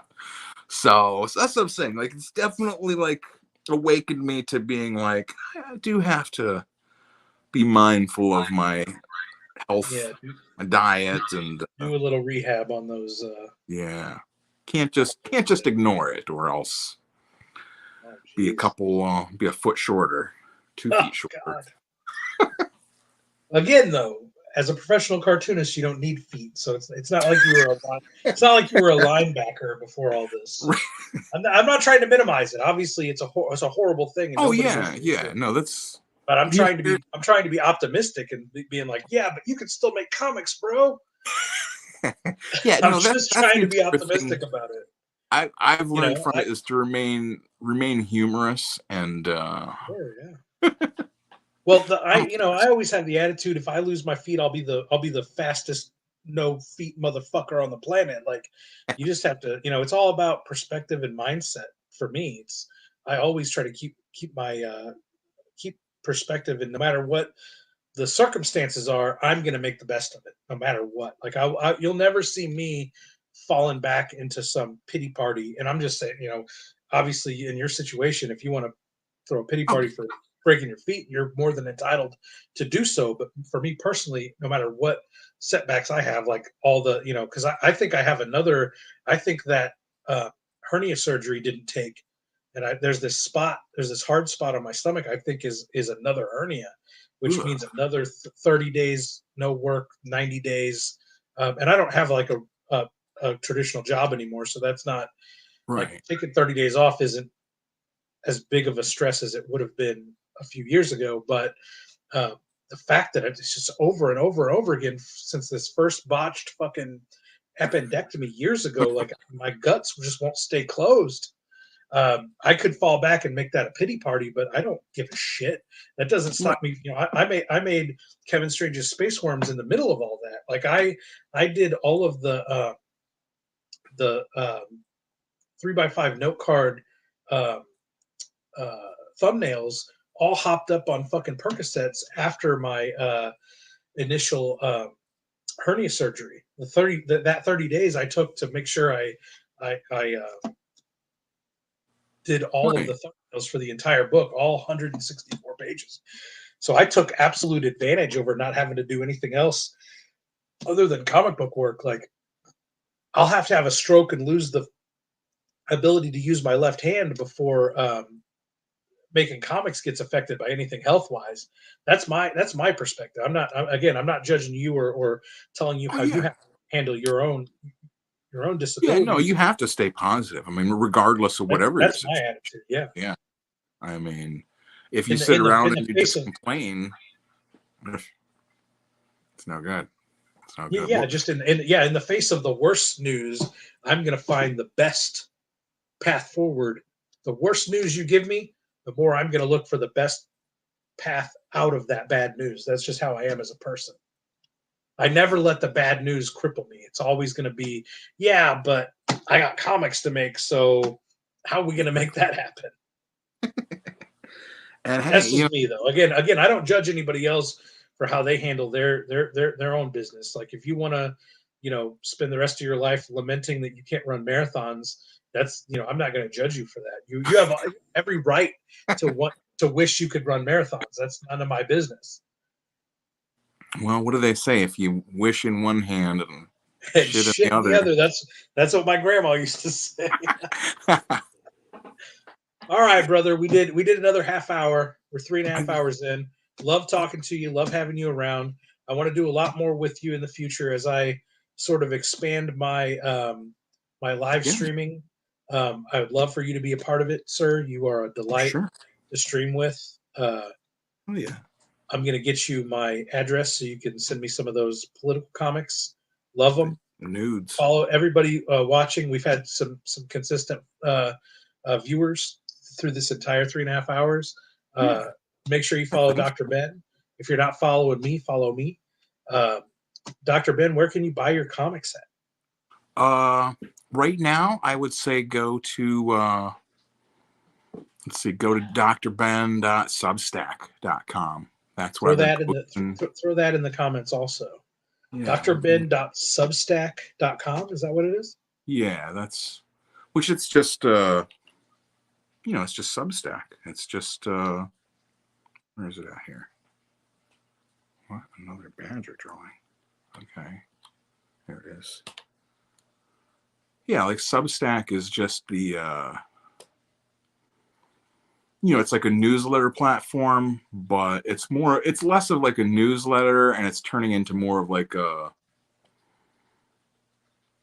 like a social media site more, because you can put your newsletter on there, your links to everything, you can put video, you can put a podcast on it, right? Pictures, notes, so that's my keyboard.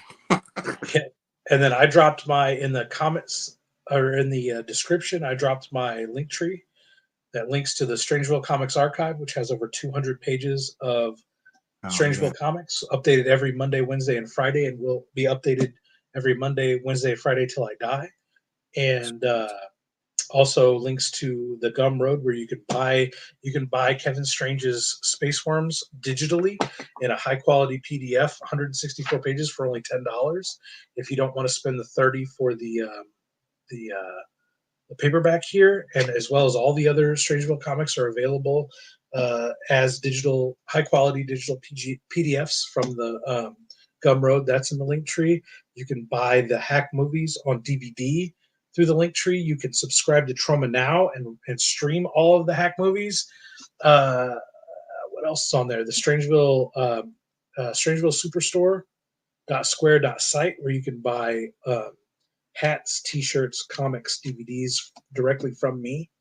And I always throw in something extra for you. You'll get a Too Many Dabs black and white comic or a Neon Guts black and white comic. I have several different little free things I throw in there.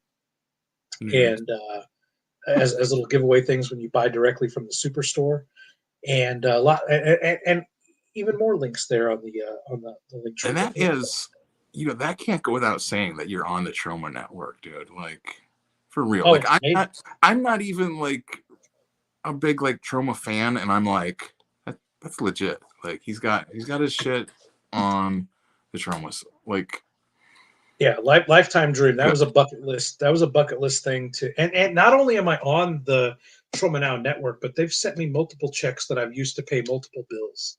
Like they've paid out. Like people are watching the Hack movies. People are watching Cockhammer, Colonel Kill Motherfuckers, Nixon, Hogan, Smoke Christmas, Dream Reaper. They're watching all those movies. They're watching them enough that I get enough money in checks from Troma to pay bills with. Like that's fucking awesome. That's amazing. That's all you can ever ask for as a creative person, to be able to pay bills with your art. That's just a dream come true for a little Midwestern weirdo introvert like me that used to get bullied to and from school. Nobody. I was always so socially awkward. I never had girlfriends till high school. you know, it's amazing to come from where I came from and then end up where I've ended up. It's and you know, no, You got, Dr. Roth's shock shop says, "Well done, Kevin. Well, thank you. Well done, Dr. Ben, for surviving that horrific accident and being able to still create comics in the face of that. Like, that's a lot to come back from, sir." you know, I keep going. I'll have to. That's what I'm saying. I've got like all my other horror stories from even before that we've discussed. You Like, told me some of that stuff in private. That's nuts. The kind of stuff you went through in yeah, New Orleans. That's that's what I'm saying. Eventually, I've got to put it all out there eventually, and that's you know. like you Well, said, you've lived a life, sir. But we'll jump off here for now. I'm Thank quite drunk. I went through a whole nother half pint, so I'm gonna Excellent. drink a bunch of water and take a couple Tylenol and hope for the best. And we'll talk to you soon, sir. And for everyone at home that has enjoyed this episode, make sure you like and subscribe Yeah, to our thanks for channel. coming in. And we're going to do much more of this in the future. And make sure to watch. Dr. Ben does comic breakdowns and reviews every weeknight. So make sure you follow his shit. So we'll see you guys next time. Keep it strange.